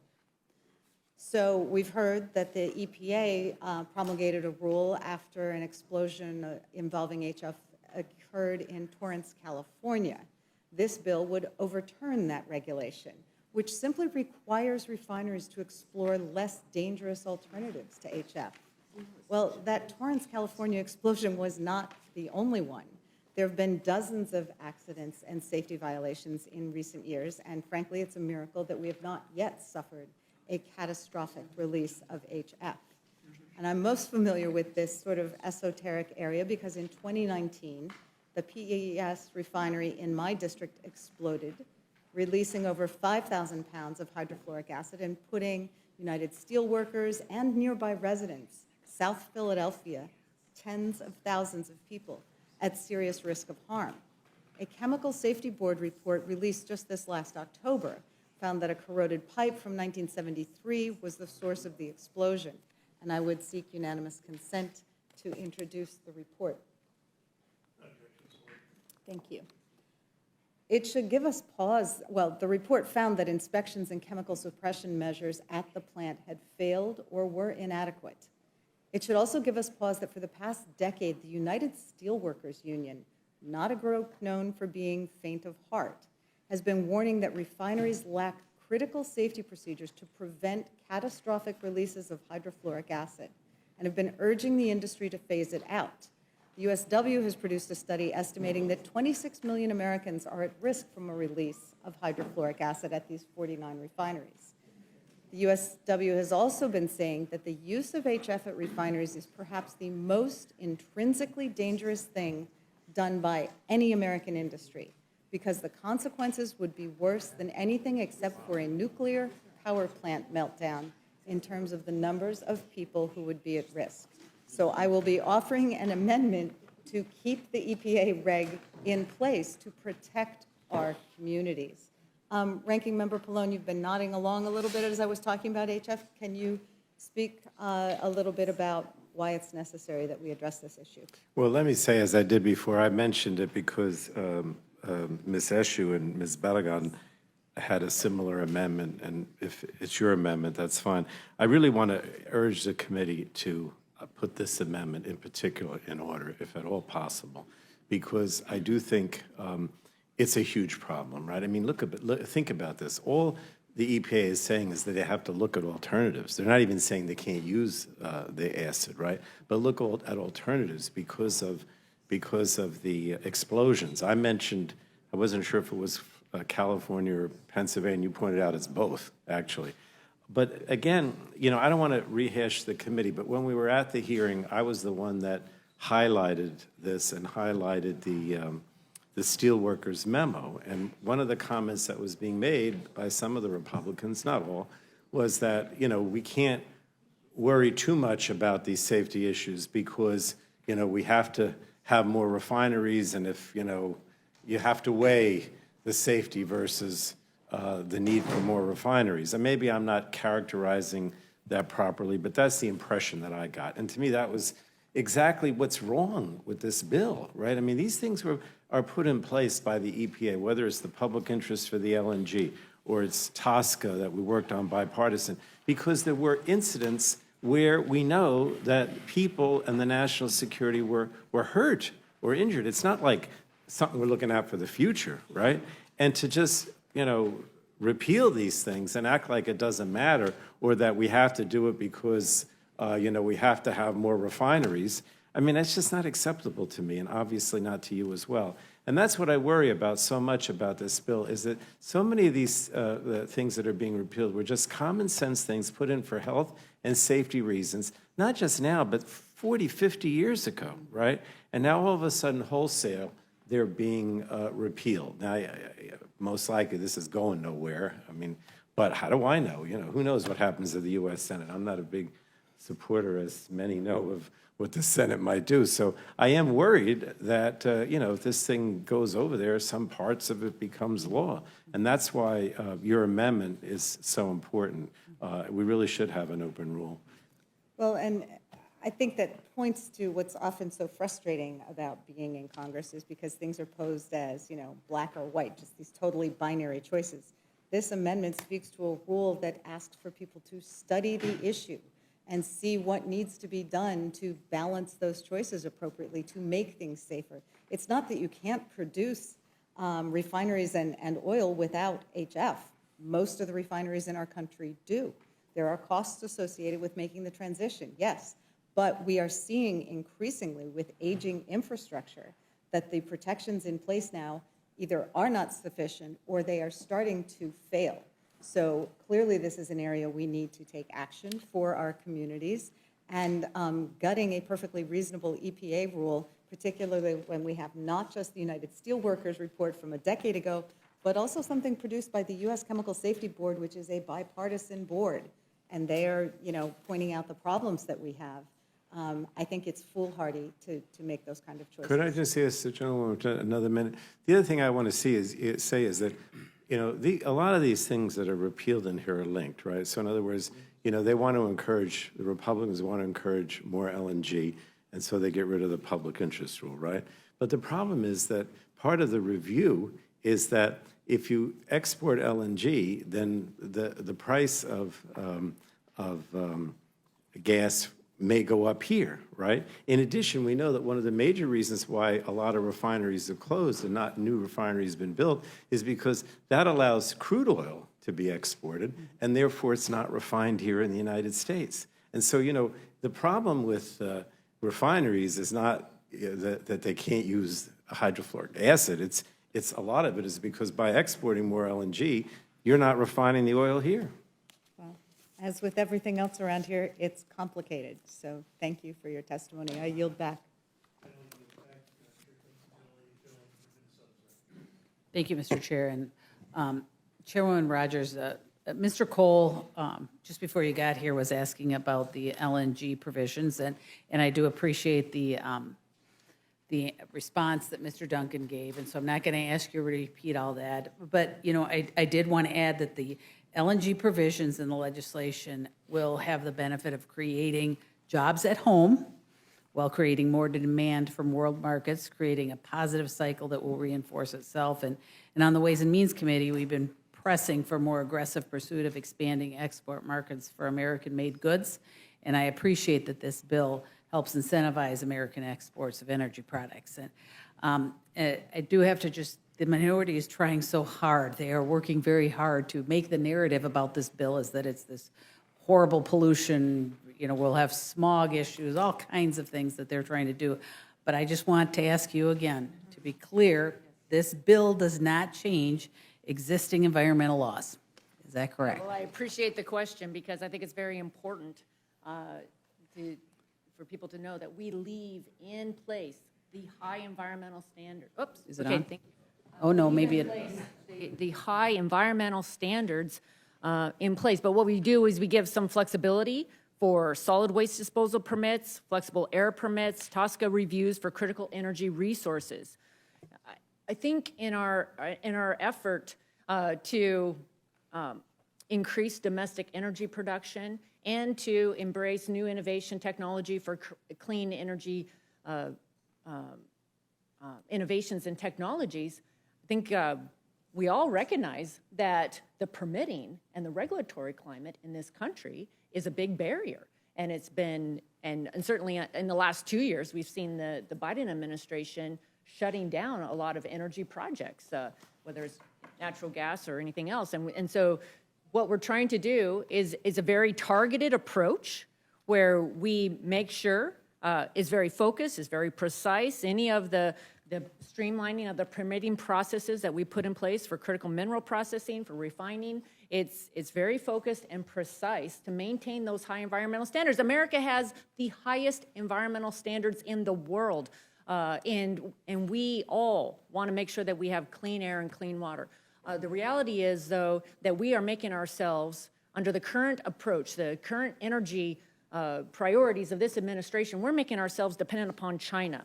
And it makes no sense to me. We've spent 40 years to become energy independent. And, 40 years to become energy independent because we were concerned about being dependent upon OPEC for oil and meeting our energy needs. And now we've lost energy independence and we're more focused on China. China's been termed the OPEC of green energy. China's overall share of energy mineral processing is actually, it surpasses OPEC's dominance. 40% of copper, 70% of cobalt, 90% of rare earth minerals. And if we are going to process, refine, mine in the United States of America, we have to address the permitting. And I think to my colleagues on the other side of the aisle, I would just urge them, they need to come to the table with us on this. We need, for the average federal permit now to take 7 years, any project that has federal funding to take 7 years, that's going to delay any kind of transition more than anything else. Well, thank you very much. So I will sum it up. And what this is really about is speeding up the regulatory review so those who want to invest can get to simply get to yes or no quicker. And I will just finish up by explaining that this is really welcome news because in Minnesota, we recently saw the completion of the Enbridge Line 3 replacement project. And it was a massive LNG pipeline project that runs directly through my congressional district. And the regulatory process alone took 6 years, 13,000 pages of environmental analysis, 70 public comment meetings, and 4 separate legal reviews, and 320 route modifications. And this was just to repair and replace an existing pipeline and infrastructure project. And so it is long overdue that we look at these review processes, because we are just absolutely disincentivizing anyone from investing and taking the years and years it takes to get these through. So I appreciate this, and I think that you made it very clear that this is not about any kind of lessening or lowering any kind of environmental standards, but making sure that we are doing our best to get those folks that want to invest the ability to invest. So with that, Mr. Chair, I will yield back. Gentlelady yields back. Chair thanks. The gentlelady from Minnesota. Chair recognizes the gentleman from Colorado. I thank the chair. First and foremost, I want to thank all the witnesses for being here today, and will preface my remarks to say that I have great respect for, of course, our ranking members, but also the chairs of the committees that are testifying before us today. And so while I have some probing questions to ask, I hope it is received with the understanding of that respect that I have, in particular for my colleagues from the West, whom I work with closely, Chairwoman Ms. McMorris Rogers, and of course, Chairman Westerman on the committee on which I serve. I want to follow up on a line of questioning that I just sort of was listening to, as I suspect everyone here was, around how House Republicans have described this bill.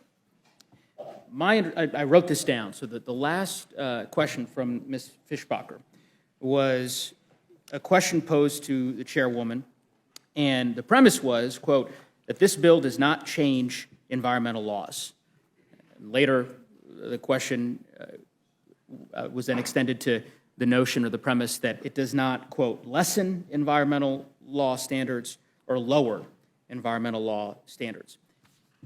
I'm trying to understand how that description of the bill comports with the language of some, not all, but some of the bills that have been packaged within H.R. 1.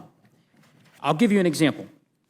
H.R. 1140, the title, it's got a long title. It's not one of these bills that has a fun acronym. It's to authorize the administrator of the Environmental Protection Agency to waive application of certain requirements with respect to processing and refining a critical energy resource at a critical energy resource facility and for other purposes.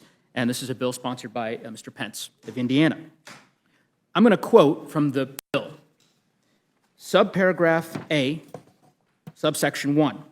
If the administrator of the EPA, in consultation with the Secretary of Energy, determines that by reason of a sudden increase in demand or a shortage of a critical energy resource, the processing or refining of a critical energy resource at a critical energy resource facility is necessary, for example, to meet, quote, the energy security needs of the United States, then the administrator may, with or without notice, without hearing, or other report, issue a waiver, temporary waiver, of any requirement, not a specific select requirement that the committee has determined would be appropriate for the secretary to waive. Any requirement whatsoever under the Clean Air Act. How is that not, if not modifying the environmental laws, giving the secretary, any secretary of energy in any future administration, broad powers to completely ignore our environmental laws? And I welcome the chairwoman's comment on that. It's a very narrow provision, It is for national security waivers, energy security waivers, and is recognizing that energy security is national security. And in a very narrow example or situations, we do provide this waiver in order to ensure we can. How's that defined in the bill? I'll have to. It's follow up not. with you on I that. I can attest that to you. It's not. It's a sudden increase in demand, right, which is experienced from time to time, enables the secretary to grant this waiver. And by the way, it's under subparagraph 3. Under this waiver, to the extent any omission or action is taken by a party under a waiver issued under this subsection is in conflict with any requirement of a federal, state, or local environmental law or regulation, such omission or action shall not be considered a violation of such environmental laws. I do not understand how the argument can be, we're not changing environmental laws, we're not modifying the standards, we're not lessening the standards, we're not lowering the standards, we're simply giving the secretary the power to grant a waiver for a company to ignore every environmental law conceived of in the country, whether it is an environmental law enacted in your home state of Washington, my state of Colorado, Mr. Massey's state of Kentucky, a federal law, a state law, a local law, you name it. That, to me, seems like lowering of a standard. And I'm happy to let the ranking member opine on this if you'd like. Came up during our hearing on the bill that this broad category, which as you say is not really defined, of critical energy resource facility, which is used throughout the bill, right? Basically under the bill, they can be excluded from any kind of approval, right? So it specifically says with regard to solid waste disposal, exempts the owner-operator of a critical energy resource facility from the requirements of obtaining a permit for treatment, storage, or disposal of hazardous waste, right? And then with regard to the Clean Air Act, it says compels the EPA administrator to authorize air permits for all critical energy resource facilities. I mean, I can go on and on, I don't want to bore you, but basically by defining something as a critical energy resource facility, you automatically get approval or you're exempt from all these, from almost every environmental requirement. Now, the Chair Rogers is going to say that we're not going to do that often, but it's not. It can be done, from what I can see in the language, whenever they want, right? I think that's precisely right, ranking member, and therein lies the problem. And so to the extent that and I'm going to give you a chance, Madam Chair, to respond as well. Thank you. To the extent that folks are taking issue with our characterization of this bill, rightfully so, as the Polluters Over the People Act, look no further than these provisions. That's the point. It's that the bill is prioritizing polluters over the people whom these environmental laws were designed to protect. And I guess while I understand the argument made by my colleagues on the other side, I would hope, and I suspect some might, make the argument in an intellectually honest way, and that is to suggest that, yes, that they may believe that the provisions of the Clean Air Act or the Clean Water Act should not be enforced, and that they're entitled to that belief. Obviously, I disagree, as do my colleagues, and I believe that the American people, majority of the American people, would concur with that view. But they're entitled to that view, and I think a debate on those grounds, to me, would be a more intellectually honest debate. But, Madam Chair, I'm happy to. Well, I would just underscore again, this is for national security purposes. I absolutely want to uphold the high standards and believe that Clean Air Act, Clean Water Act provisions and standards must be maintained and enforced in the United States of America. I'll just clarify for you that this section requires the EPA administrator to ensure that any waiver does not result in a conflict with a requirement of any applicable federal, state, or environmental law or regulation and minimizes any adverse impact. It also must be done in the public interest. This is a very narrow provision to ensure that we can fulfill our national security priorities at times. So, this goes to the importance of beating China. Here's a question, Madam Chair. So to the extent, because I'm aware of the latter provision that you cited, I'm just going to repeat this. This is, again, subparagraph 3. So it's on the same page that you have in front of you that you're reading from that other provision. Violations of other environmental laws. To the extent any omission or action taken by a party under a waiver issued under this subsection is in conflict with any requirement of a federal, state, or local environmental law or regulation, such omission or action shall not be considered a violation of such environmental law or regulation, or subject such party to any requirement, civil or criminal liability, or a citizen suit under such environmental law or regulation. Why include that blanket immunity? This is similar language. The Clean Air Act has other waivers for emergencies, for national security purposes.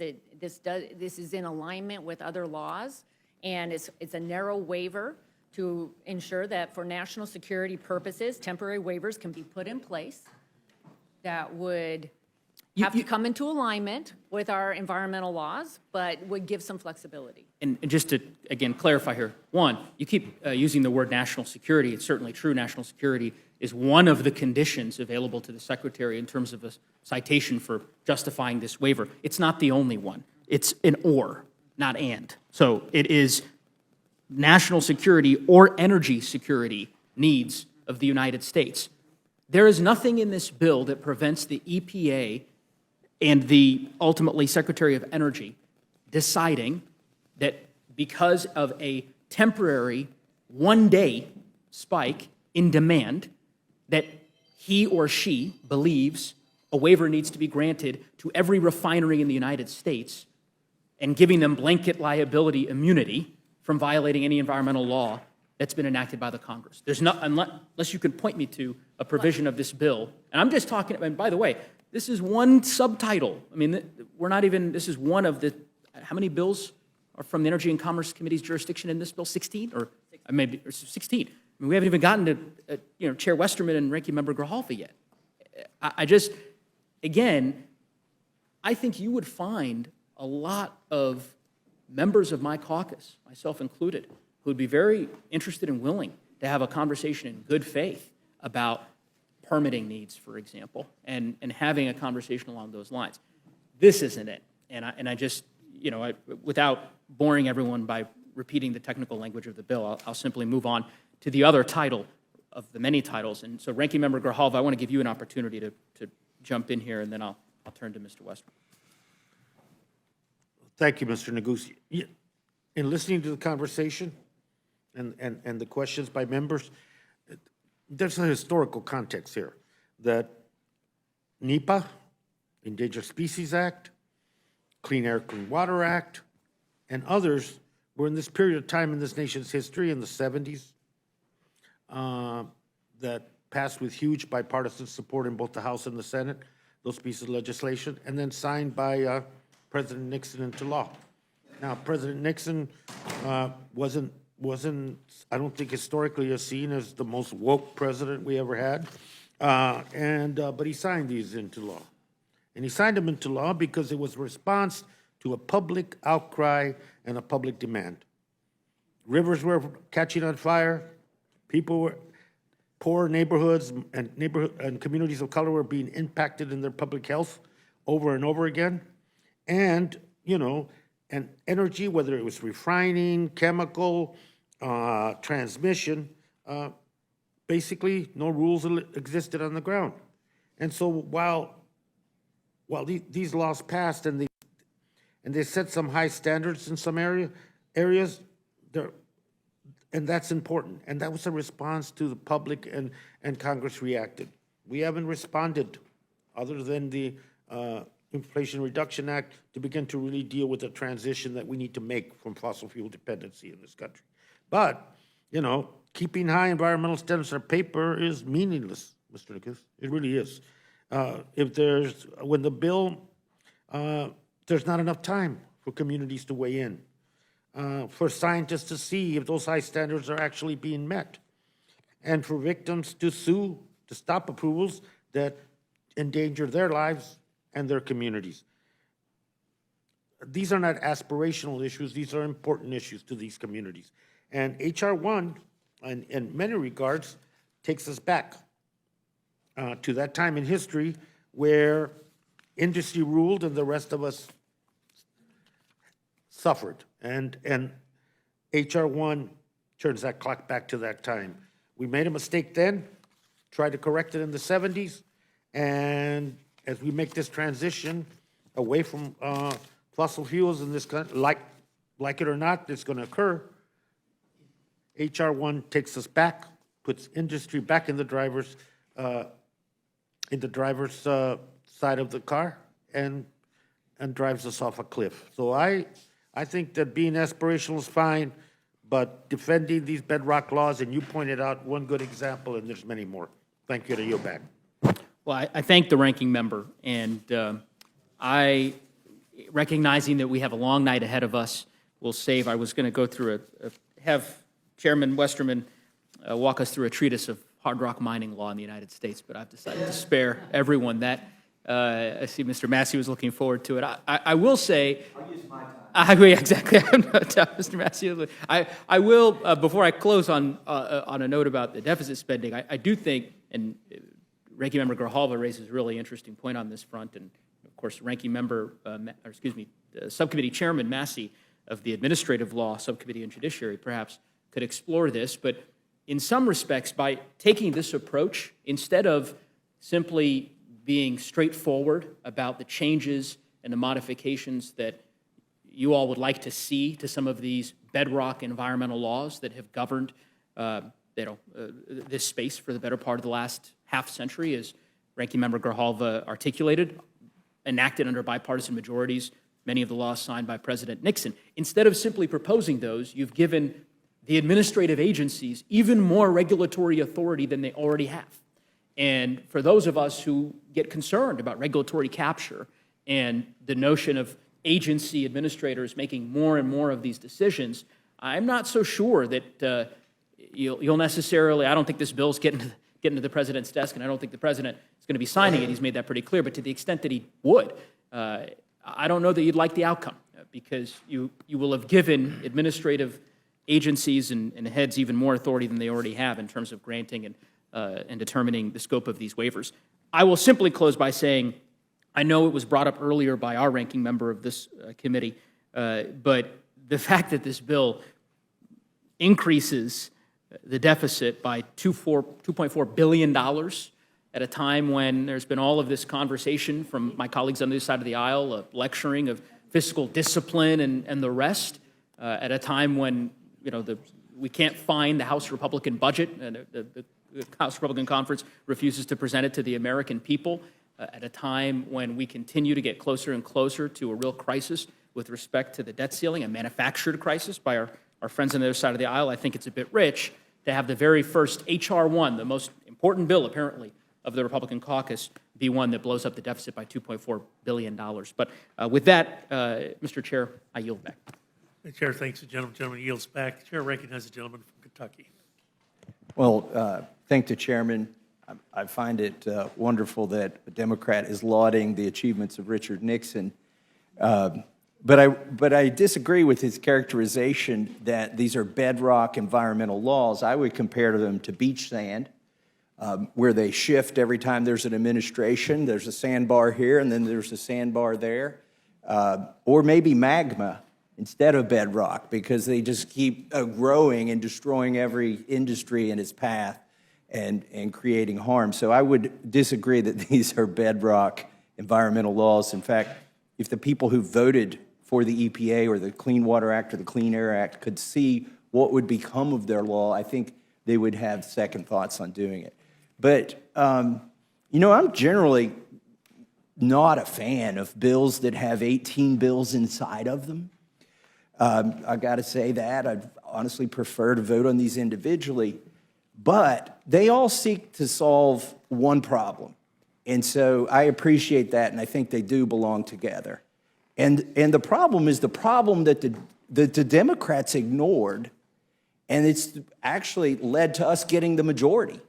I mean, back home before the election, the one thing that people cared about the most, and it's somewhat of a cliche, but it's also quite true, the price of gasoline, particularly in rural America where people have to drive to work. In rural America where we're raising the food and creating the energy, but oftentimes have to leave that area to get to work every day or drive long distances because people don't want these things in the city. The energy that they use. They'd rather not have it in their backyard. So it's in rural areas, and we have to buy energy, more of it, to actually get to work. So we're sitting here today, in large part, in the majority, because the minority, when they were in the majority, ignored the basic fundamental question of what are you doing to lower energy prices. The government produces a measure of inflation that I always chuckle at when I see it. It says the rate of inflation independent of food, housing, or energy. I have no idea why they published that, because I don't know a single person that could go, or family that could go without any of those. Everybody needs food, housing, and energy. In fact, when you raise the price of those things artificially or unnecessarily, it's so regressive. I mean, we recognize that it's regressive. That's why there's a SNAP program for food. That's why there's HUD for housing. That's why there's LIHEAP for energy. Because we've done so many things to raise the price, and everybody needs a certain amount of all three of those elements to keep their family warm and dry and fed, that it just doesn't make sense, the things that government has done. So I would say if the other side of the aisle had spent less time focused on January 6th and more time on solving this problem, we wouldn't be in the majority. This bill wouldn't even be coming to the floor. Elections have consequences. So just as an example of this, I wish I could play a video in here, but I understand we have different rules in the Rules Committee. We can't have props. I've thought about playing it on the microphone because I was pretty sure I could get away with it, but for at least once. But instead, I'll have to subject you to me reading the transcript of this. Secretary of Energy Granholm was asked, and I think we all remember this. I'm sure all the Democrats winced, and the Republicans laughed or grimaced when they heard her answer. She was, in relation to rising gas prices, when they were $2.89 and going up, she was asked on TV, what is the Granholm plan to increase oil production in America? Her answer was to laugh hysterically for several seconds and then say, that is hilarious. If I had a magic wand, oil is a global market. It's controlled by a cartel. That cartel is called OPEC. And they did make a decision yesterday that they were not going to increase beyond what they were already planning. So, the interesting thing is the Department of Energy has an energy information agency. That agency does the forecasting of what oil and gas prices are going to be as of right now. Their forecast for the beginning of December is that on average gas prices will be about $3.05 at the beginning of December. So she was actually able to forecast it. This is one of those few times when you can go back and find out that somebody in government could see what was going to happen. But she committed the same crime twice. The crime is candor. In Washington, D.C., you can be convicted for candor. Candor is saying the truth. Like, nobody in Washington, D.C. is supposed to say the truth. But she said something that's true. She said, they don't have a plan. She didn't have a plan. She also said that the price was going to go up. And that's a problem when you admit to those two things, that you don't have a plan and that the price is going to go up. Oh, and that we're dependent on foreign production. She committed candor, 3 counts of candor in this one statement. And you could feel the Democrat momentum for keeping the House just sort of deflating right when she said that. So I support this bill, but I heard something earlier, and I want to give Mr. Westerman a chance to respond to the mischaracterization, I believe, of his logic. There was somebody on the other side of the aisle, won't say who, today, said that, Mr. Westerman, that your plan was that China pollutes, so we should too. Is that what we're proposing here? And can you talk about the consequence of just relying on China for everything that we consume? Well, thank you, Mr. Massey, for giving me a chance to clarify. When I heard that, it reminded me of what Reagan used to say, that our colleagues across the aisle aren't necessarily trying not to tell the truth. They just know so much about what isn't so. and that's a classic example of that. We do things cleaner, safer, more efficiently with no human rights violations here in the U.S. China doesn't do that. If we don't produce it here, it's got to come from somewhere, and this not in my backyard policy is going to create the demand where we're buying more from China, where we're buying more from OPEC, where Russia's got more markets globally. And, also the argument's been made, and you very well explained what's happening with inflation, but something that hasn't been brought out today is the cost of food. Food prices have gone through the roof, more so than even energy prices in places. You might ask, what does energy have to do with food? But this idea that we can't export our natural gas because it'll cause natural gas prices to go up in the U.S. Well, the number one ingredient in agriculture is fertilizer. The number one ingredient in fertilizer is natural gas. Actually, it's roughly so that the price per ton of ammonium nitrate is about 20 times the price per MCF of gas. Because we can't export gas, there are different markets for gas around the world. It's not like a global commodity that everybody's paying the same. Gas prices in Europe are up as much as 6 to 10 times more than gas prices here. Fertilizer is a global commodity. So when gas prices go up in Europe and fertilizer prices go up, even though the gas prices are here in the U.S., the global fertilizer market is high, which drives the cost of food up. So you can't just look at this in a vacuum and say we can't export our gas because it might make our gas prices go up. By exporting our gas, we can lower the cost of fertilizer. Actually, exporting fertilizer made here in the United States is basically the same thing as exporting gas. So our bill, again, does not do away with any of the bedrock environmental laws. It looks at putting U.S. producers and U.S. gas and our best interest at heart first and foremost. The NEPA revisions in our bill, if you go through a NEPA analysis, there's 3 ways you can approach it. You can do a categorical exclusion, you can do an environmental assessment, or you can do an environmental impact statement. Our bill changes nothing. It doesn't add any new categorical exclusions. It doesn't change anything about an environmental assessment. It doesn't change anything about an environmental impact statement. What it does, it says you have to do that in a timely manner. It puts sideboards on it. It puts one agency in charge of the permitting so that you've not got multiple agencies holding up progress. It says we're going to go through the environmental permitting. We're going to do it the same way we've always done it. We're just going to do it in a manner that is expedient so that we can actually do these projects, whether they're oil and gas or wind or energy or even forestry management and navigable waterways, ports, highways, all the money that our colleagues put in the Infrastructure and Jobs Act. They can't spend that either because they can't permit highways and bridges and navigable waterways and ports. This NEPA revision will help our whole economy and help us to do things much better and protect those bedrock environmental laws that we've heard so much about, even though you adequately describe them as magma environmental laws. Yes, beach Bedrock sand. on fire. Yeah, or magma. They are definitely not bedrock environmental laws. They shift every time you look at them, and it's particularly when there's a new election.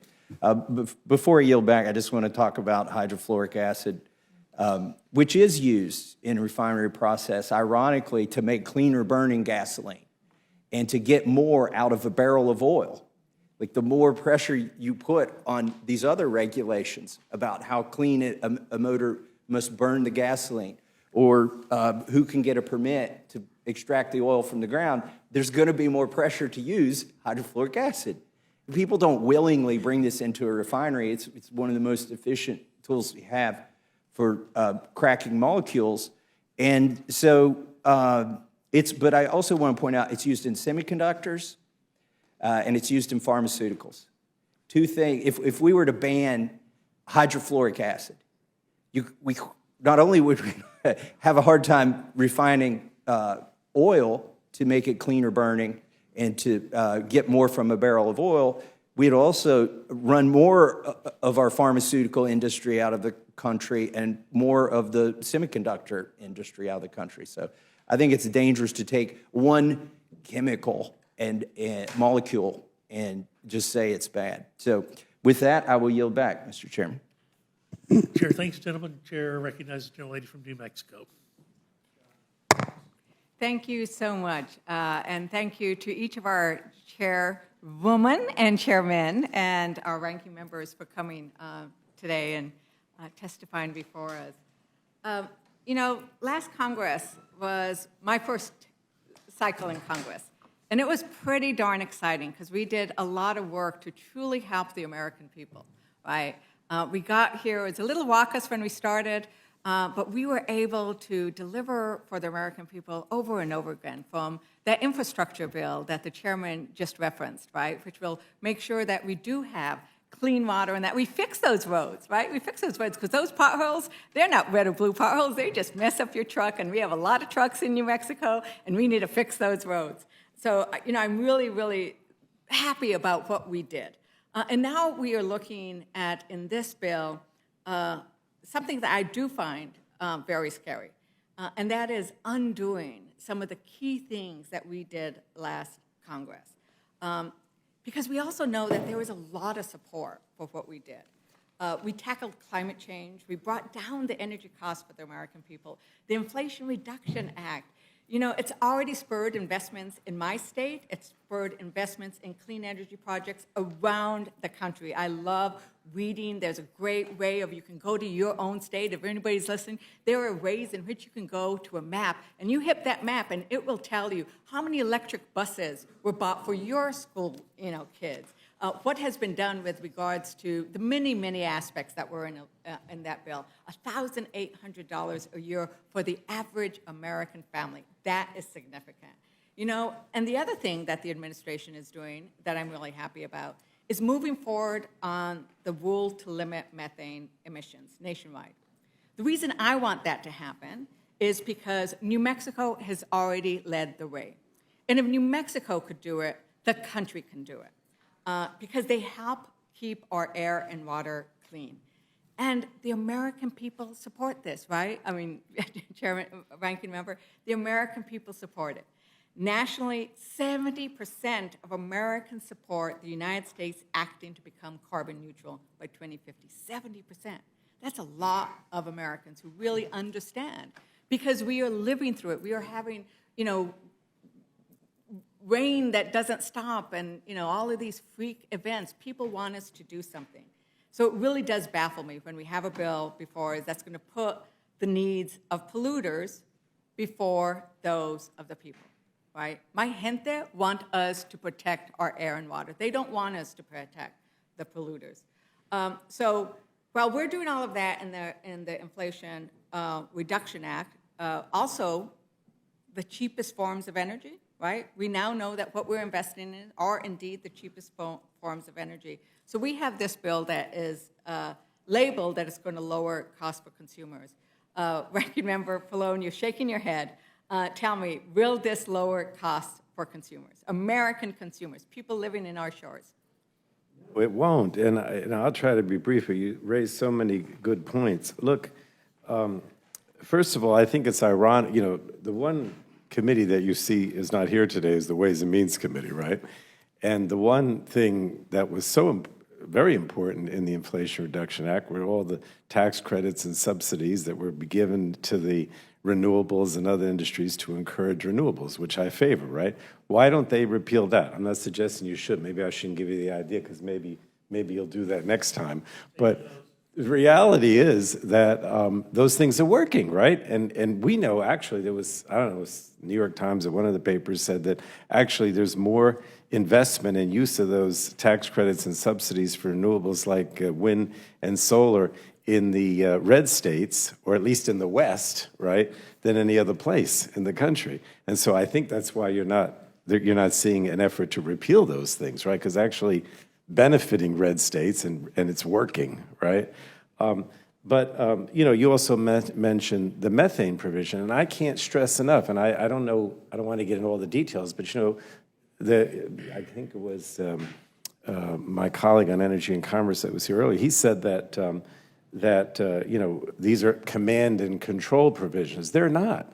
These provisions were, in the case of methane in particular, right, was done with the independent oil producer, not the big companies, right? The small companies, right, that were worried that if it was done as a command and control and just a regulation with no help to them, that it might be hard for them to accomplish that. And so there's like over $1 billion to help them transition, right, and put the pipes to capture the methane. It's not a tax. It's not even a fee. It's really a penalty if you don't follow the guidelines over a certain period of time. And you can even postpone it if you have a problem getting the permit, right? So, I mean, what's really bothering me here is that if you really look at this bill, it's primarily focusing on those provisions that are being repealed that deal with health and safety.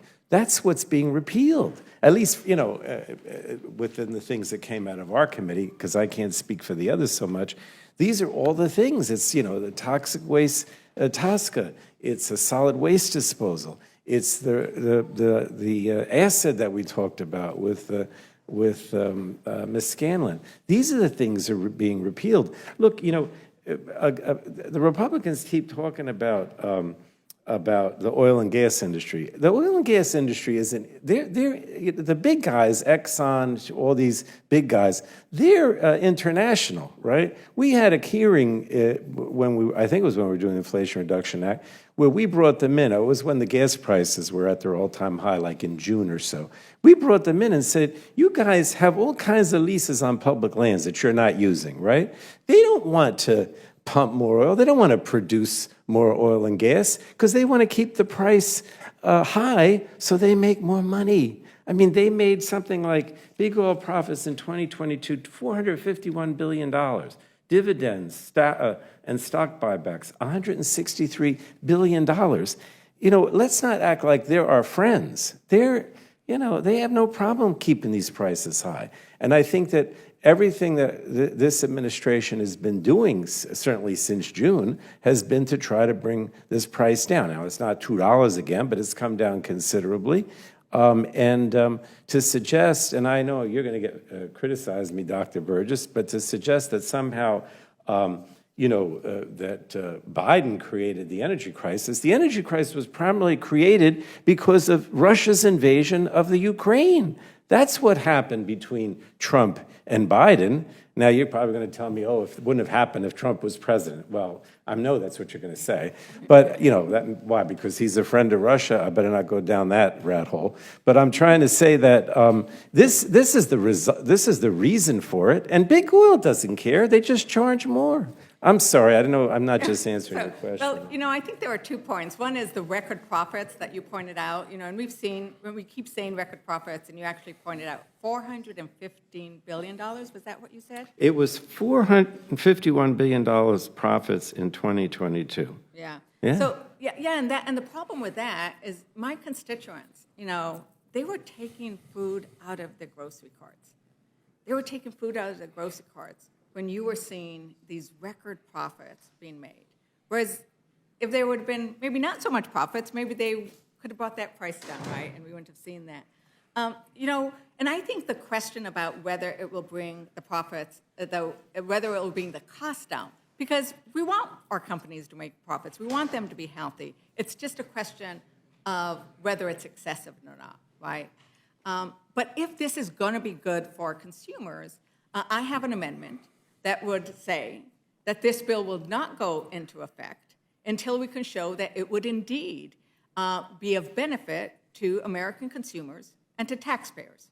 Because one of the other things that this bill does is reduce royalties. Is that correct, Ranking Member? I'm going to give our Ranking Member, he was shaking his head up and down if you wanted to add to that one. No? So, Ranking Member Pallone, would you agree that that would be a good analysis to take of this bill? Does it really indeed reduce prices for American consumers and for taxpayers? No, I don't think there's any reason to believe that, because I do think that mainly this is a giveaway to big oil and gas, right? And I have no reason to believe that helping them in any way is going to do anything but increase their profits. They're not looking to, I know you guys are going to get mad and say, well, they're American companies, but they're not responding to high gasoline prices by trying to pump more oil, produce more gas, use the leases that they have. That's not what they're doing. And we actually practically begged them to do that when we had our hearing that time, and they refused to suggest that they would. They benefit from higher gas prices. They're not looking to lower gas prices. Ranking Member Grijalva, would you like to address this with my quandary about wanting to do what's right for the ranchers and farmers in my district who have big trucks and they got to fill them up? Is this going to lower the price? I think that it lowers royalties and continues and even expands for mining extraction 150 years of law, which means they don't pay a penny, and lowers the bar in terms of accountability. So yeah, it's not. I don't think that the big gas and big oil need to be incentivized. They don't need a subsidy from the federal government. And essentially, we're incentivizing. We're providing a path that's easy. And so your question is the point. There is a loss to the taxpayer, and there is a loss to investment in communities affected by this extraction because the royalty is not there. Yeah, and Ranking Member Grijalva, if you could speak a bit about, like in the mining and the extraction, those are many of the communities that you know well and that I know well. Yeah. Which are the communities that suffer the biggest brunt of the health and safety issues that Ranking Member Pallone talked about?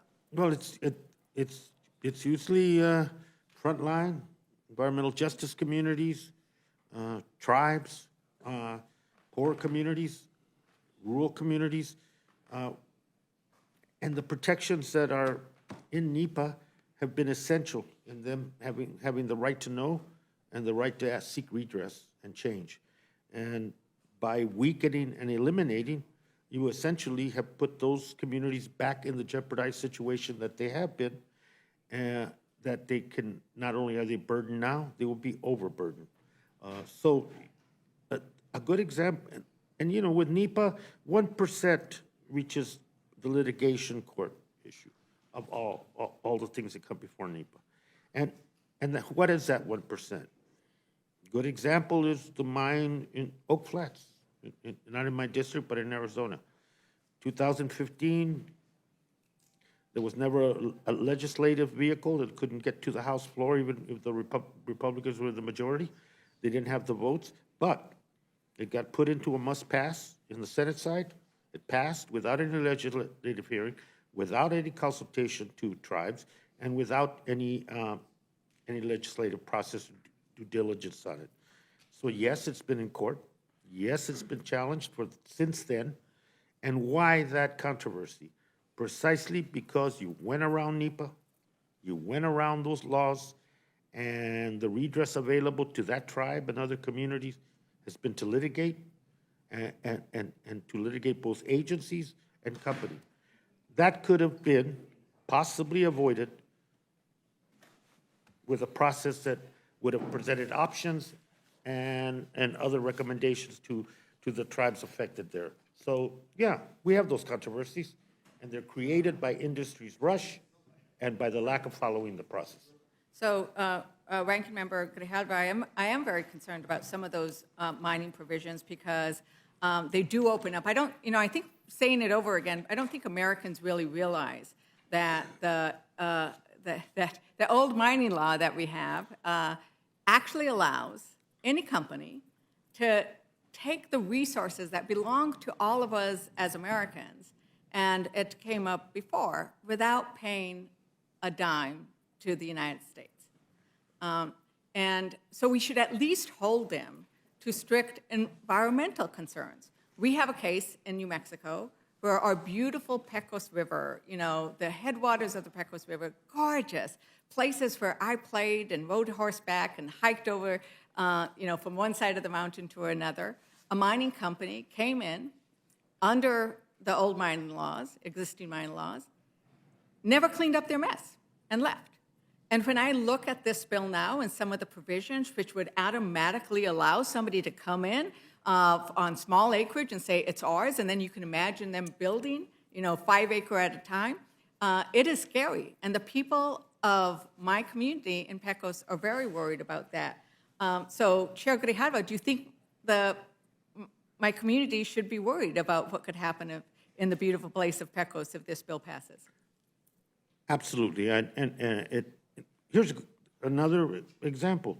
There was an amendment by a Republican colleague at the markup that said that we should not, that gas and oil firms, corporations could not do business on public lands and waters if they had ownership, Chinese ownership, okay? I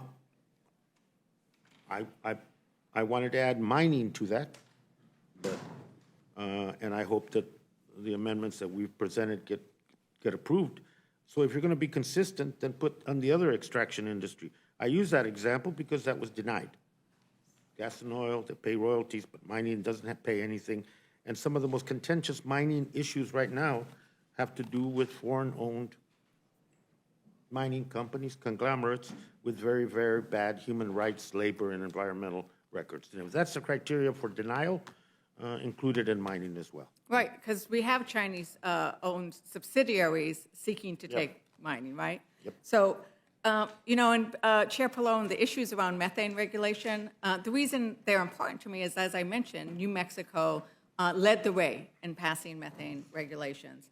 And I think the key is that by having good enforceable environmental regulations, like what we did in New Mexico, we then saw what happened. We had good, strong methane regulations, and in a 5-year process, the Energy Information Administration data showed that crude oil and marketed natural gas production grew year after year for the past 5 years, even though we had those strong methane regulations. We don't have to sacrifice the environment. I mean, I think that's the key. We don't have to sacrifice the environment for energy production. And as you pointed out, I've met with oil and gas companies in New Mexico who are taking great steps to cut, using cutting-edge technology to monitor and prevent leaks. And they also are engaged in renewable energy projects. I used to be jealous because I would fly over and you look down and Texas is an amazing producer of wind power. Now New Mexico is joining the ranks, right? So I think that those are the things we need to keep in mind. And are those the kinds of issues that? Go ahead. Yeah, I mean, there's no question. If the methane reduction plan, I think of it as refineries because we have the refineries in my district, right? And you ride up the turnpike and you see the flame at night, and that's methane.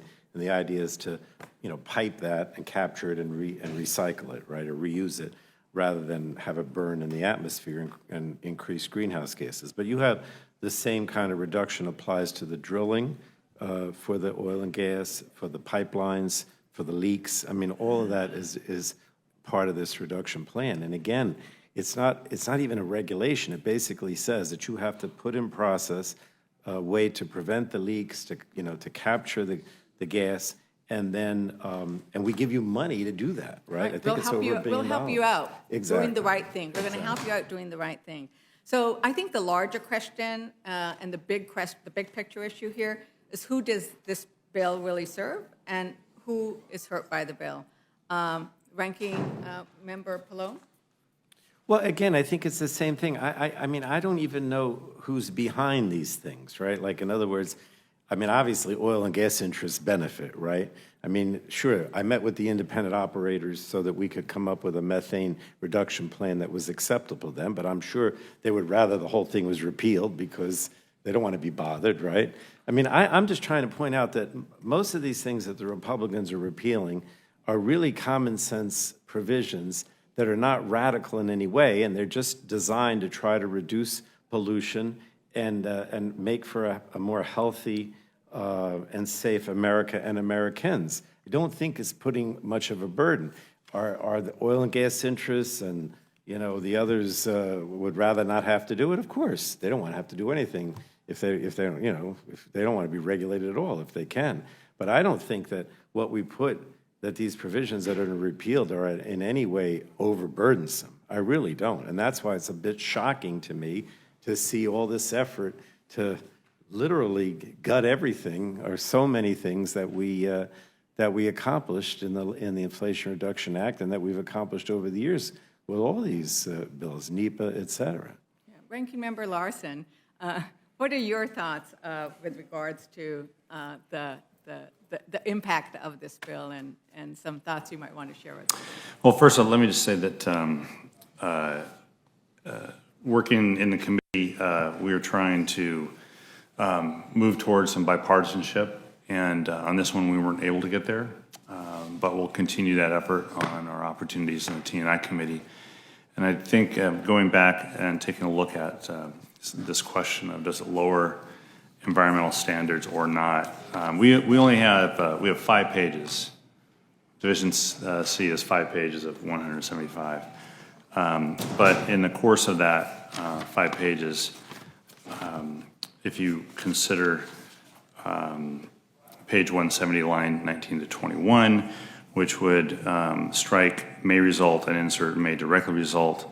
If you look at line 22 to 23, it strikes activity and inserting discharge, basically getting rid of the word activity and allowing one sub-activity for the clean water portion, 401 portion to apply to, as opposed to any other activity. Seems to me a lowering of environmental standard.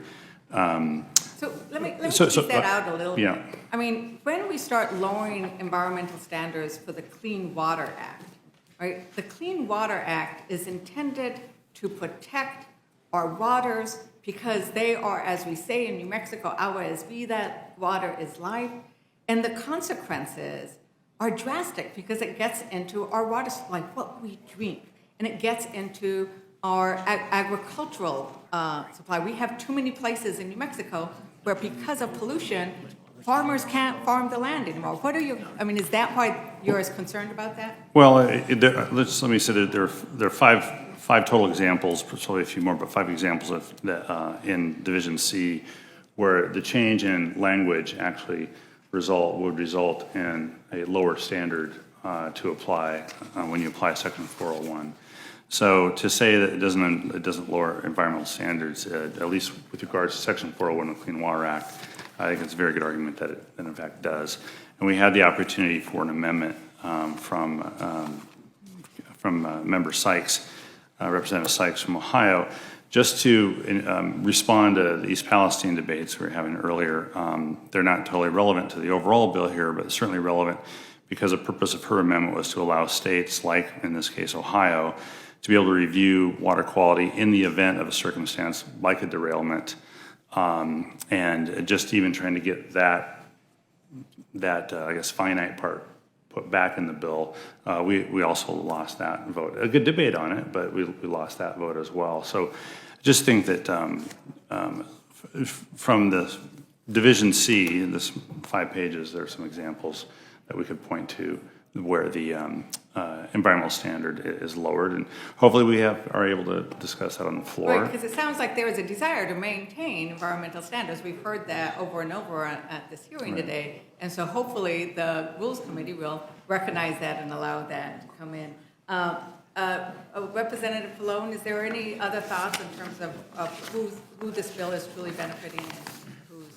Well, I would just like to add that a number of the amendments that have been proposed address a lot of the concerns that I had in the Energy and Commerce hearing, and I think would lessen the damage that this bill does. So again, I just go back to what I said before, which is I would ask for an open rule or ask that most of these amendments be considered, because I don't think you can do anything to get it to the point where I'd support it, but some of the more dangerous things could be addressed if you allowed some of these amendments, and I think people might support some of them on a bipartisan basis. Yeah. Looking forward to that bipartisanship and looking at amendments which might make this bill actually accomplish some of the goals, and having the debate on it and having the vote on it so that the American people can see that. So, I think we've seen that we really, like what we did in my first session, we really did put people over politics, and I really am concerned because I've seen the ravages firsthand in New Mexico about, the consequences of when we put polluters over people. And so I do hope my colleagues oppose this bill or work with us to make it better. So thank you. With that, I yield back, Mr. Chair. Gentleman from South Carolina is recognized for questions. Thank you, Mr. Chairman. Before I have my question, let me recognize the good Dr. Burgess from Texas for 30 seconds. Thank the gentleman for yielding. The question was posed in my direction about the geopolitical question, and I would simply observe weakness is provocative, and this is the weakest president in my lifetime. Thank you, gentlemen. We're just at two different universes, the Democrats and Republicans. I don't know. I think I heard the statement that this president has encouraged renewables. And then I heard, I think, Mr. Fernandez, that this administration has brought down the energy cost. I don't know if y'all been on mainstream America or not and talked to the average taxpayer. As Mr. Massey mentioned, there's not one thing they're happy about. Are they happy about gas prices? No. Are they happy about egg prices? No. Are they happy about the availability of product? No.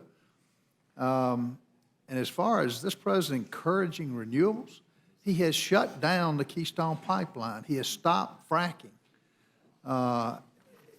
He has passed every regulation known to man to stop this country dead in its tracks, which the economy shows numbers don't lie. That's why we're just on two different wavelengths. And when the Colonial Pipeline went down for hacking, it showed you the vulnerable position this country is in, that this administration has put us in. President Trump did not put us in this position. This is a direct attack on our energy-producing country, which has got a 150-year supply. Who are we relying on energy now? Let me name you the countries. Iran, Libya, Venezuela. Well, that's a good one. Iraq, Saudi Arabia. That's who we're beholden to. And this administration is a direct result of this administration's actions. We cannot get, they talked about getting the head of the railway down to East Palestine. Guess who hadn't shown up? Our president. Guess where he showed up? Back in March of 2021, in South Carolina, Proterra. He showed up at a private company promoting, and they later asked for $89 million worth of tax breaks. That's where he was. He had time to go to South Carolina, and guess who Jennifer Granholm had stock in? Oh, my goodness, 240,000 shares in a private company that this president went down to my home state and promoted. But he didn't have time to go to East Palestine, where people are suffering and most likely dying. So it's two different wavelengths that we're on with the Democrats and Republicans. And I guess Putin is the best to blame. When this president shut down the Keystone, but what did he open up? The Nord Stream pipeline. The Nord Stream pipeline, which enabled our enemy, the Soviet Union, to supply natural gas and oil to our enemies. In the countries I just named on OPEC, they're our enemies. They're not our friends. And we're in a crisis. And good luck on convincing the farmers to do away with the cows, to do away with methane gas. It'd be laughable if it wasn't so serious. And I think this administration is serious about that. Mr. Westerman, can you go over, one of my big topics is getting this country out of debt. And my good friends on the other aisle talked about the $2.4 billion price tag.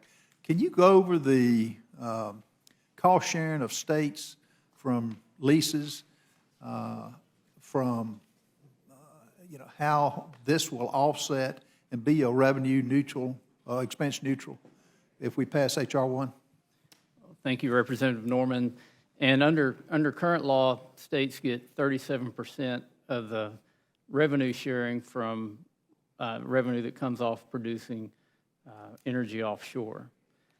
what our bill does is says that those states, those coastal states where the energy is being produced, they get a 50-50 share of those revenues.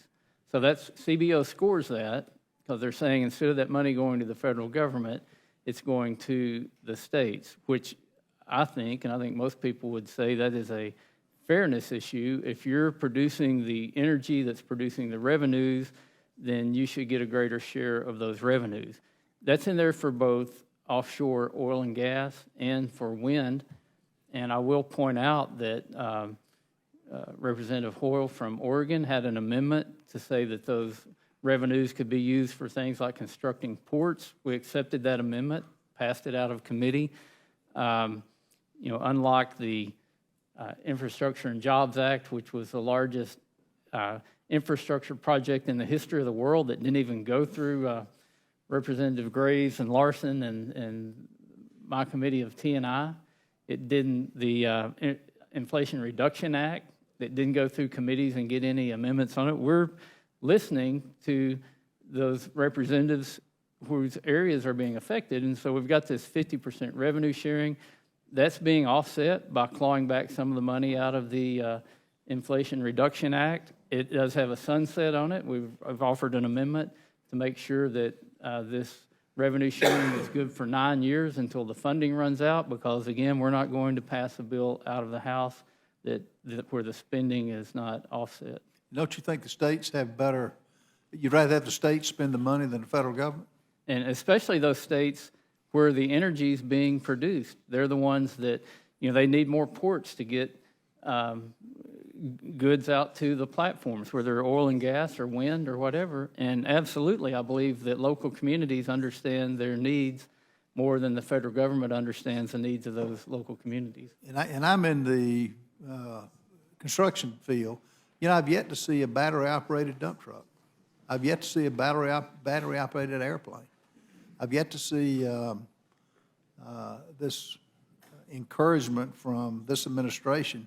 It's a dead stop on the natural gas and oil that we had in this country. Mr. Graves,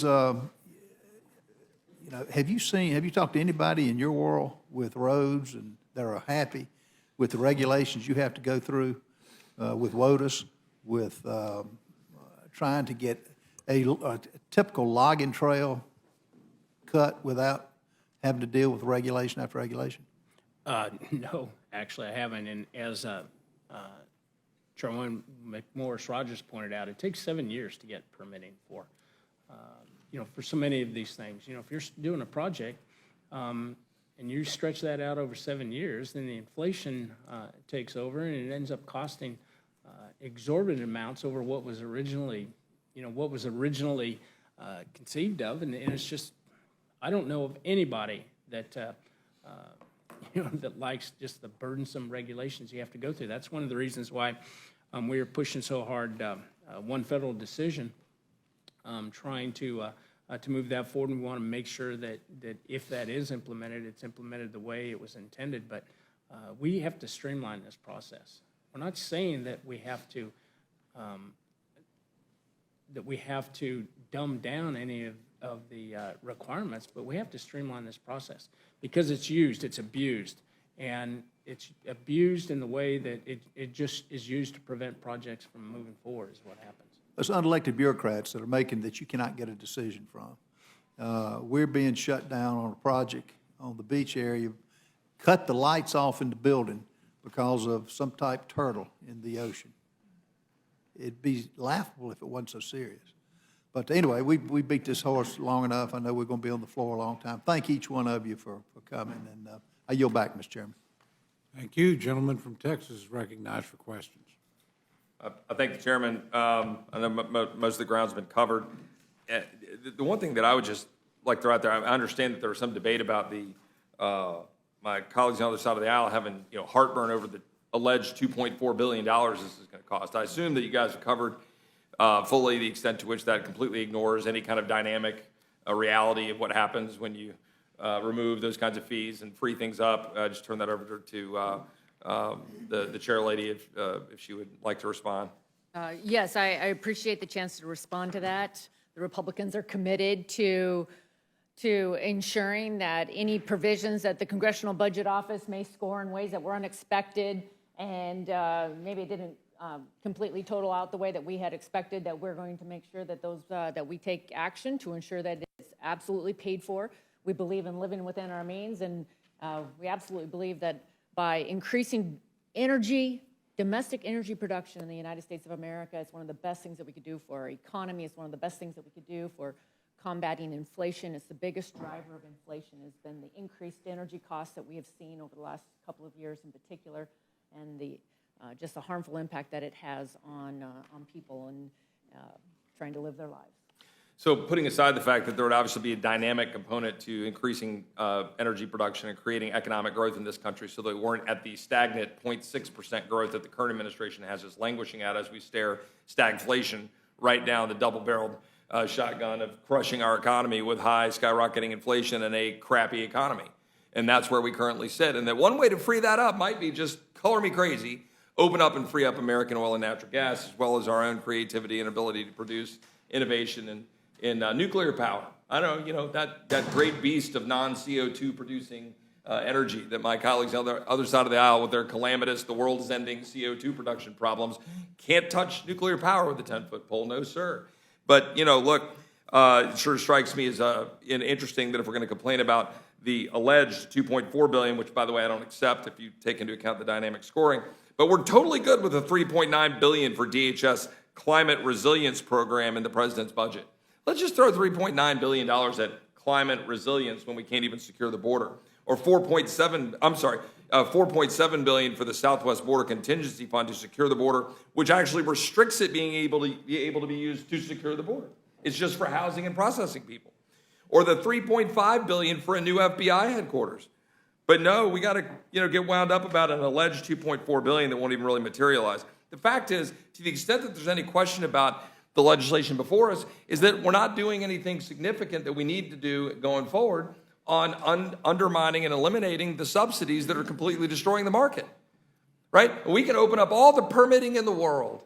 We can open up the entire federal landscape to permitting. We can get rid of all these barriers to permitting.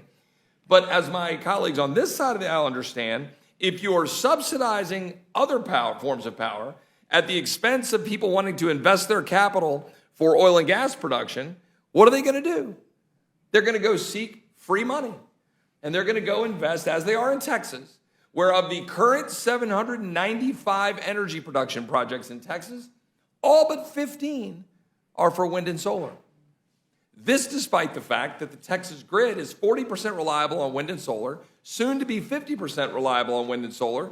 Texas is trying to figure out how to manage that and sustain a grid to actually be up, but yet they're battling the subsidies produced by Washington to pay people to produce unreliable energy. Unreliable energy that when the sun sets in July in Texas means a quarter of the grid just vanishes at night. And on a windless day, everybody's running to say, well, where the hell's the power going to come from? Oh, I don't know, from all that coal, gas, and production from nuclear power. But oh, wait, does that exist? Oh, but my Democratic colleagues running around saying, oh, we can't, they're not producing what they can because they're trying to just pocket all their profits. Well, what business person is going to go invest money into all of the capital production to produce a gas-fired plant or a coal-fired plant if the federal government is paying people large quantities of money to produce the other form of power to make it cheaper, right? Cheaper. Well, it's cheaper because we're borrowing money from China to subsidize it. So I applaud this bill, at least stepping us in the right direction in terms of opening up permitting, trying to undo some of the damage that this administration is doing to the greatest economy in the history of the world that is now, been knocked on its heels while we're watching China produce 2 new coal-fired plants a week on top of the 1,100 coal-fired plants they currently have in operation, while we have 250 and we're producing none. While we produce very few new gas-fired plants. Also, we can go literally tilted windmills while we're running around trying to chase this fraudulent utopia, destroying American energy independence and our ability to beat our enemies around the world. So I appreciate that the administration, or that the leadership of these two committees our three committees have produced this legislation. I just hope we will go even further to undermine the just absolute devastation being levied on the American people's ability to produce wealth by the subsidies that are undermining an actual competitive landscape for energy production. I yield back. Gentlelady from Indiana is recognized for questions. Thank you, Mr. Chairman. Thank you to the committee chairs and ranking members. It's crowded in here tonight. I can't believe you all fit at one table. Thank you for coming to testify before us today. We appreciate your time. We're dealing with H.R. 1, and I'm glad that your committees took time to mark up the various sections of the bill that provides ultimate transparency for this Lower Energy Costs Act. The underlying bill includes the texts of 18 bills, including 16 from the Committee of Energy and Commerce, 1 from the Committee on Transportation and Infrastructure, 1 from the Committee on Natural Resources. Each underlying bill was marked up in the relevant committees of jurisdiction. That's important, I think, for our constituents to understand the process, but also how much work has gone into helping those who are struggling with energy costs during this period of high inflation, and the good work that H.R. 1 will do toward giving some relief. We've discussed many aspects of the bill already. I'd simply ask each of the chairs, starting with Chair McMorris Rogers, if they could highlight the single greatest reason to support the bill from your perspective. Thank you. I appreciate the question. And this is H.R. 1. This is about increasing domestic energy production while continuing to lead the world in reducing carbon emissions. And the benefit of that is going to be for Americans, every hardworking American across this country, in reducing the actual cost of gasoline, of energy that is driving inflation while securing our supply chains, which I think is so important right now. We are becoming dangerously dependent upon countries like China for critical energy supplies, and we need to be mining and processing and refining here in the United States of America. And what we've done in this is a first step. We do want to address nuclear. We want to address other aspects of energy and what it's going to mean, what it's going to take to make sure that America is energy independent again, and that we are taking all these steps. But this is our first step in addressing some of these issues. Thank you. Chairman Graves? I think the single most important thing is just the goal of the bill. My constituents in my district, we've had a very cold winter, and the constituents in my district are paying twice as much, or in some cases 3 times as much, to heat their homes this winter, and it's destroying them. I know families that have just simply closed off part of their house because they can't afford to heat it. And so just the idea that we're trying to lower energy costs and bring some sanity back to this country when it comes to energy policy is the biggest reason. Chairman Westerman? That's a hard question to ask to answer because this bill does so much good. But I would say the number one thing this bill will do is it'll help America win. And when America wins, the world wins. And if we look at that in a little more detail, in our commitment to America, the Republican commitment to America, we said we wanted energy independence, we wanted to promote national security, we wanted to end Chinese supply chains. This bill hits the trifecta on that. It also helps the American economy to grow. It is not only good for the economy, this bill is good for the environment. And as we continue to see more and more demand for energy, it's on an exponential growth rate globally. America should be the ones leading, making all fuel sources the cleanest, safest, most reliable and affordable energy out there so that other countries will adopt that technology without having a subsidy. Because guess what? Developing countries in the world, they can't afford a subsidy for the things that we're spending money on to subsidize here. So let's let technology and innovation work, and let's let American producers do what they do, and let's make energy and minerals and the whole gamut of our economy where we can do it better than anybody else. Thank you. And in looking through the bill, we're doing things like streamlining the permitting process, reducing red tape. So some of these things are reactionary, I would assume, to Biden administration, new EPA and gas rules, EPA regulations on methane, things that are making the cost of energy go up in the United States. To Chairman McMorris Rogers, Chairwoman, shouldn't our energy portfolio be as broad as possible? Doesn't that make our energy cost less and be more reliable? And if our energy is unreliable and more expensive than other countries, doesn't that run the risk of leaving our small businesses in the United States at risk? Other corporations leaving the United States for cheaper and more reliable energy, and isn't the result of that threats to not only our economic security, but also our national security? Yes, absolutely. Energy is foundational to everything. It is our national security. It's our economic foundation. It's energy that has driven human progress. And when you look over the last 200 years, no country has done more to lift people out of poverty, raise the standard of living than the United States of America. And it's been done by embracing innovation and technology and these ideas that Americans have across the board in every sector. But when you look at the energy sector, when you look at, we are blessed with abundant natural resources. And we have developed our natural resources. We've led in energy development across the board, whether it's nuclear technology, hydropower from where I come from, 70% of Washington State's hydropower, oil and gas, wind, solar. I believe in all of the above, and we are leading in every area in doing it better, cleaner, more efficient.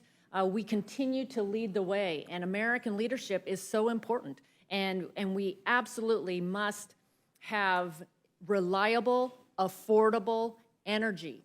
And when you're shutting down, what we've seen over the last couple of years is, I believe, it's dangerous to shut down broad areas in energy and making us dependent upon China.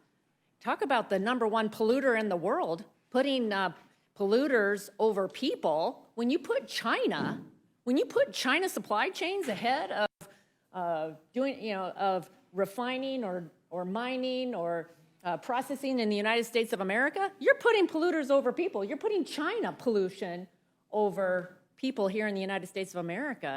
And unfortunately, we are becoming dangerously dependent upon Chinese supply chains for critical energy. And that's why this legislation is so important. It's important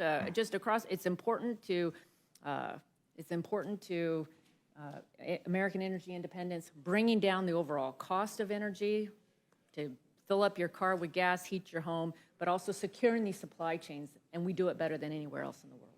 Thank you. And last question, H.R. 1 is not talking about removing all regulations.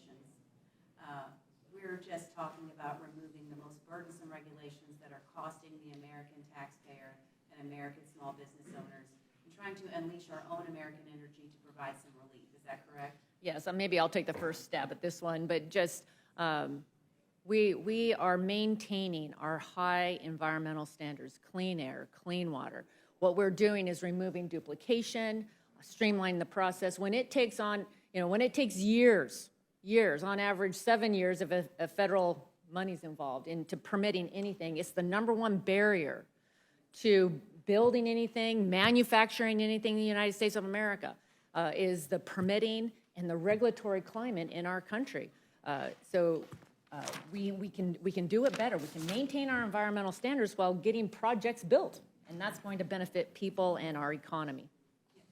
Yeah, and I'll go one better than that on the Natural Resources Committee. We're not removing any environmental regulations. I talked about this a little bit earlier. On the NEPA process, there are 3 routes you can go.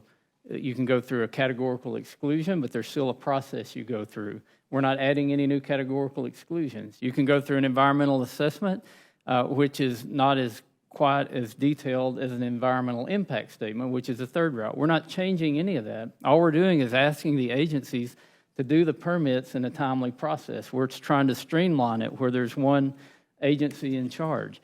And we're not talking about months or even years. We're talking about decades that it takes to go through some of these NEPA processes. The mines in Minnesota, where we've got the largest deposits of cobalt, which would, by the way, offset child slave labor in Chinese-owned cobalt mines in the Congo if we would develop our own cobalt.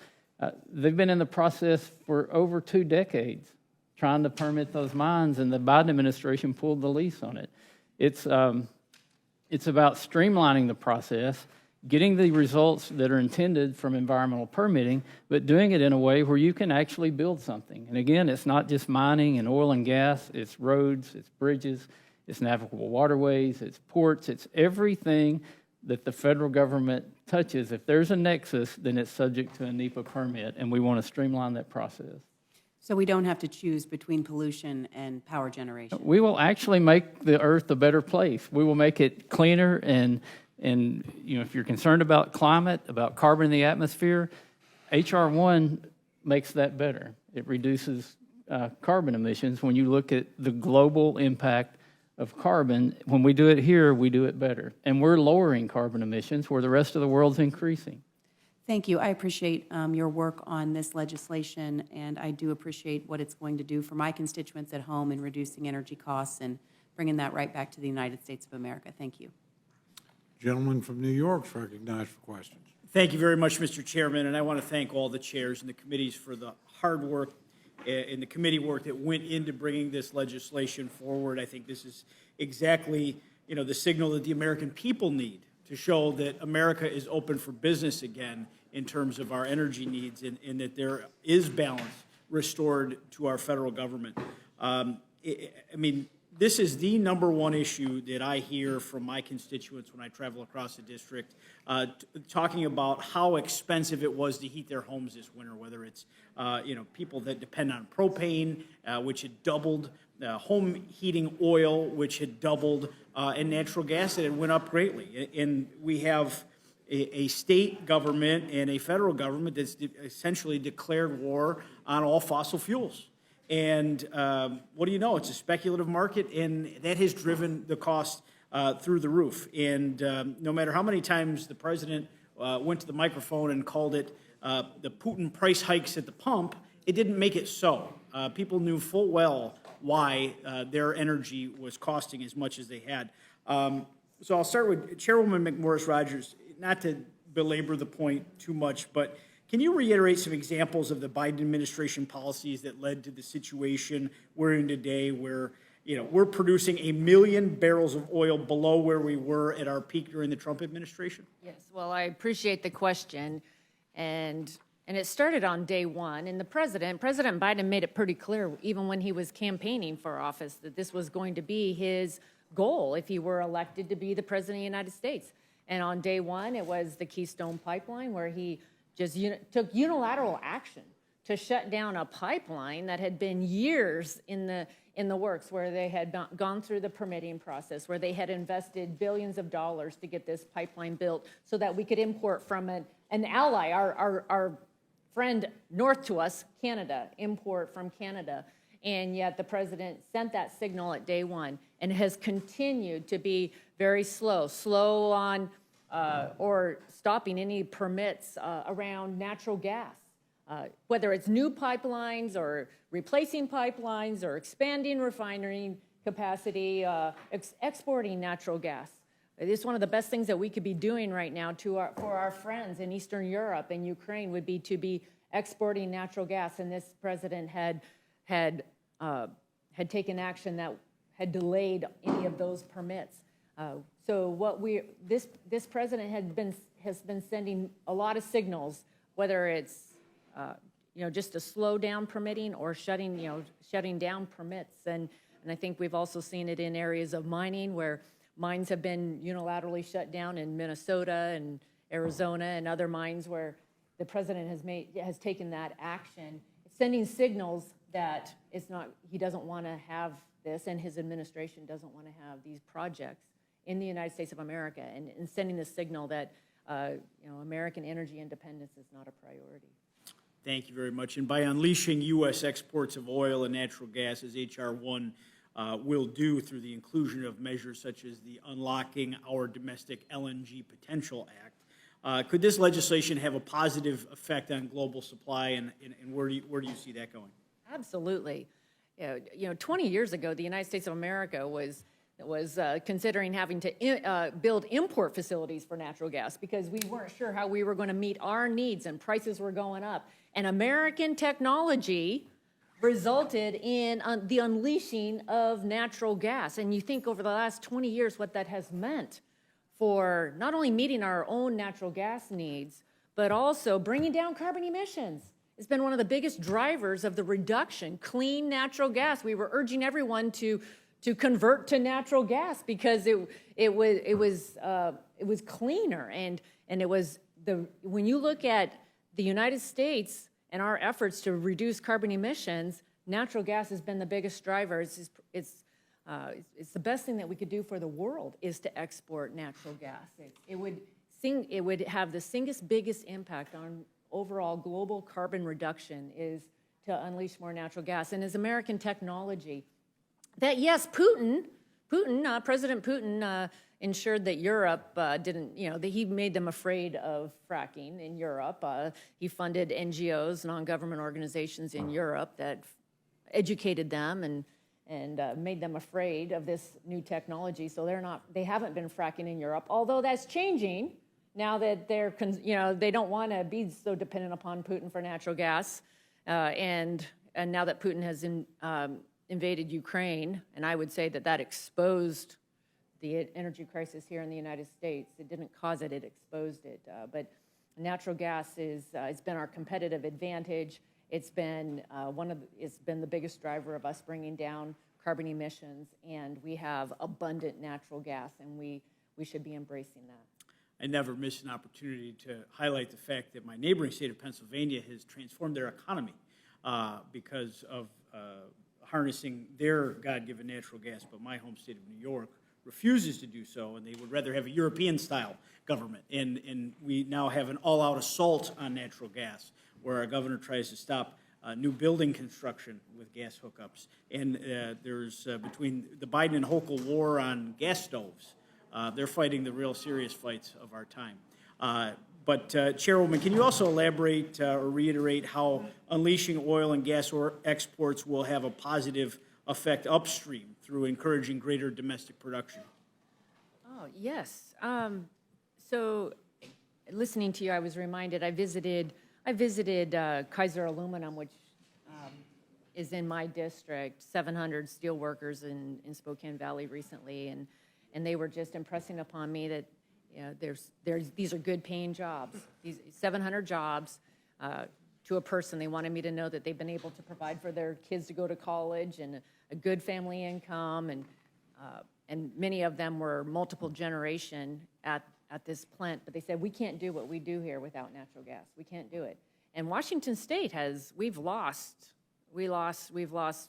many, probably 7, 8, 9 aluminum plants because of high energy price and the regulatory climate making it so difficult to invest in upgrades to these plants, such that we have lost these plants to China. China's the one that controls aluminum. And I just share this because they're concerned they're going to lose their jobs to China, that this plant will go down with the pressure, because Washington State also, our governor, is saying no more natural gas. And there's some things that you can't do without natural gas. That's a common thread I hear at our factories in the southern tier of New York, where they require a great deal of natural gas to have furnaces blasting. They can't accomplish that with electricity, or couldn't afford to do so. And in fact, New York creates most of its electricity through the burning of clean natural gas. But thank you so much, Chairwoman. 2 years ago, higher energy costs, according to Democrats, were a global supply issue. And today, we have a bill before us that, among other things, includes important measures to expand global supply through greater oil and natural gas exports. And what do Democrats say? Well, suddenly adding to global production and supply will somehow lead to higher energy costs here at home. In fact, in a recent statement during a markup of H.R. 1, Democrats claimed as much, and I quote, "At a time when many Americans across the country are suffering from high energy costs this winter, these Republican bills would ensure that the problem worsens in coming years." In the midst of rabid opposition to energy affordability, because That is what opposition to H.R. 1 translates to. Opposition to energy affordability for hardworking Americans. Democrats are stumbling over their own past claims. And that's the truth because the global supply issues and the rising energy costs, these are all symptoms of one thing. The regulatory straitjacket the Biden administration and Democrats in Congress have worked over the past 2 years to fasten onto our nation's energy sector. Blame the costs on what they want, the Putin price hikes or whatever the latest gimmick is to gaslight the American people. So long as they continue to painfully push America away from affordable forms of energy and towards the unrealistic goals that are at the foundation of the left's Green New Deal, their new religion. An unwillingness to produce our own, refine our own, or export our own has left our nation more dependent than ever on the whims of foreign governments and the global supply and demand problems that the White House has so often blamed for the years of pain it has brought down on Americans. I appreciate all of the great work that's done to put H.R. 1 together. I look forward to supporting it and voting for it, and I yield back, Mr. Chairman. Thank you very much. Are there any other questions for this panel? Seeing none, I thank the witnesses for their testimony, and the panel is excused. Without objection, I submit for the record the statements of Representatives Crawford and Crenshaw in support of their amendments. And can I ask unanimous consent to insert into the record 2 statements from Representative Jackson Lee on her amendments? Without objection. And I see Mr. Correa is here, I think. Oh, I invite you to come to the table and give us testimony in support of your proposed amendment.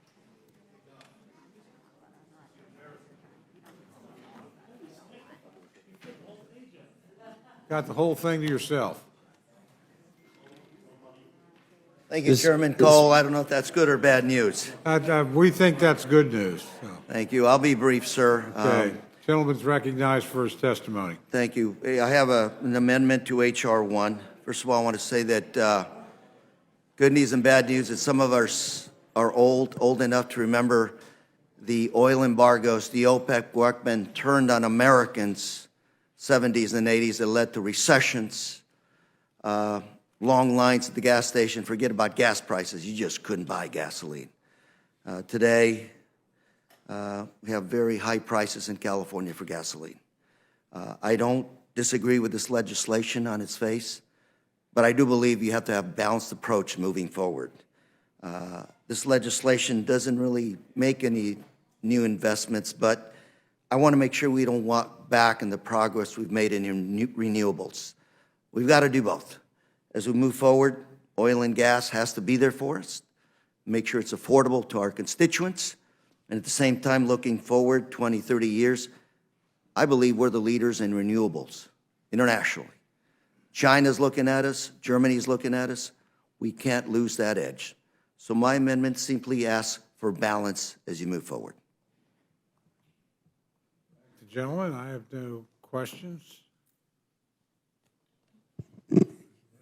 I thank the gentleman for bringing the amendment.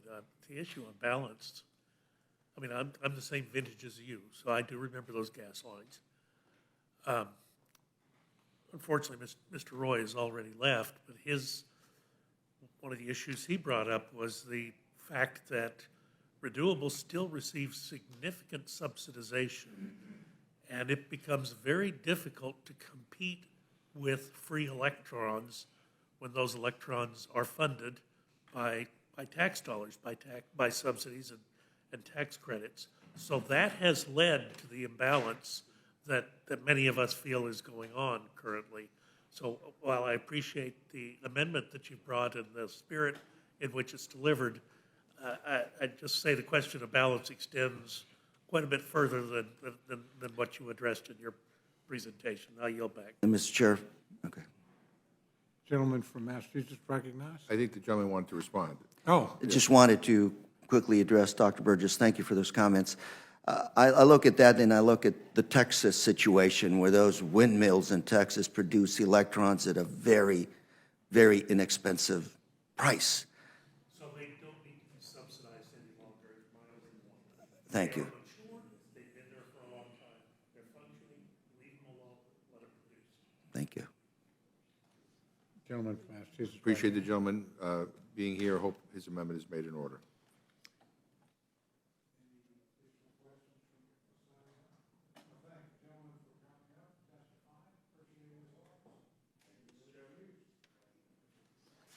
Okay. Is there anyone else seeking to testify on H.R. 1? Mr. Chairman, I have I want to ask unanimous consent to insert into the record a letter from nearly 100 energy and environment groups, including the Natural Resources Defense Council, the Sierra Club, the Wilderness Society, and Oceana, all strongly opposed to H.R. 1. Without objection. I have another. The gentlelady from Pennsylvania is recognized. Thank you. I ask unanimous consent to insert into the record the statement of administrative policy on H.R. 1. Statement says this administration is making unprecedented progress in protecting America's energy security and reducing energy costs for Americans. H.R. 1 would do just the opposite. Without objection. Are there any other submissions? Okay. Without objection, the committee stands in recess, subject to the call of the chair. It's going to take us a while to prepare the amendments. I think there is food available. The hearing is over. In the chairman's office. No, the hearing is in recess. The hearing is closed. Oh, the hearing is, I'm sorry, excuse me. That's why you used to run this place so well, you know, kidding. Without objection, again, seeing none, the chair closes the hearing. Without objection, the committee stands in recess, subject to the call of the chair. Just skip.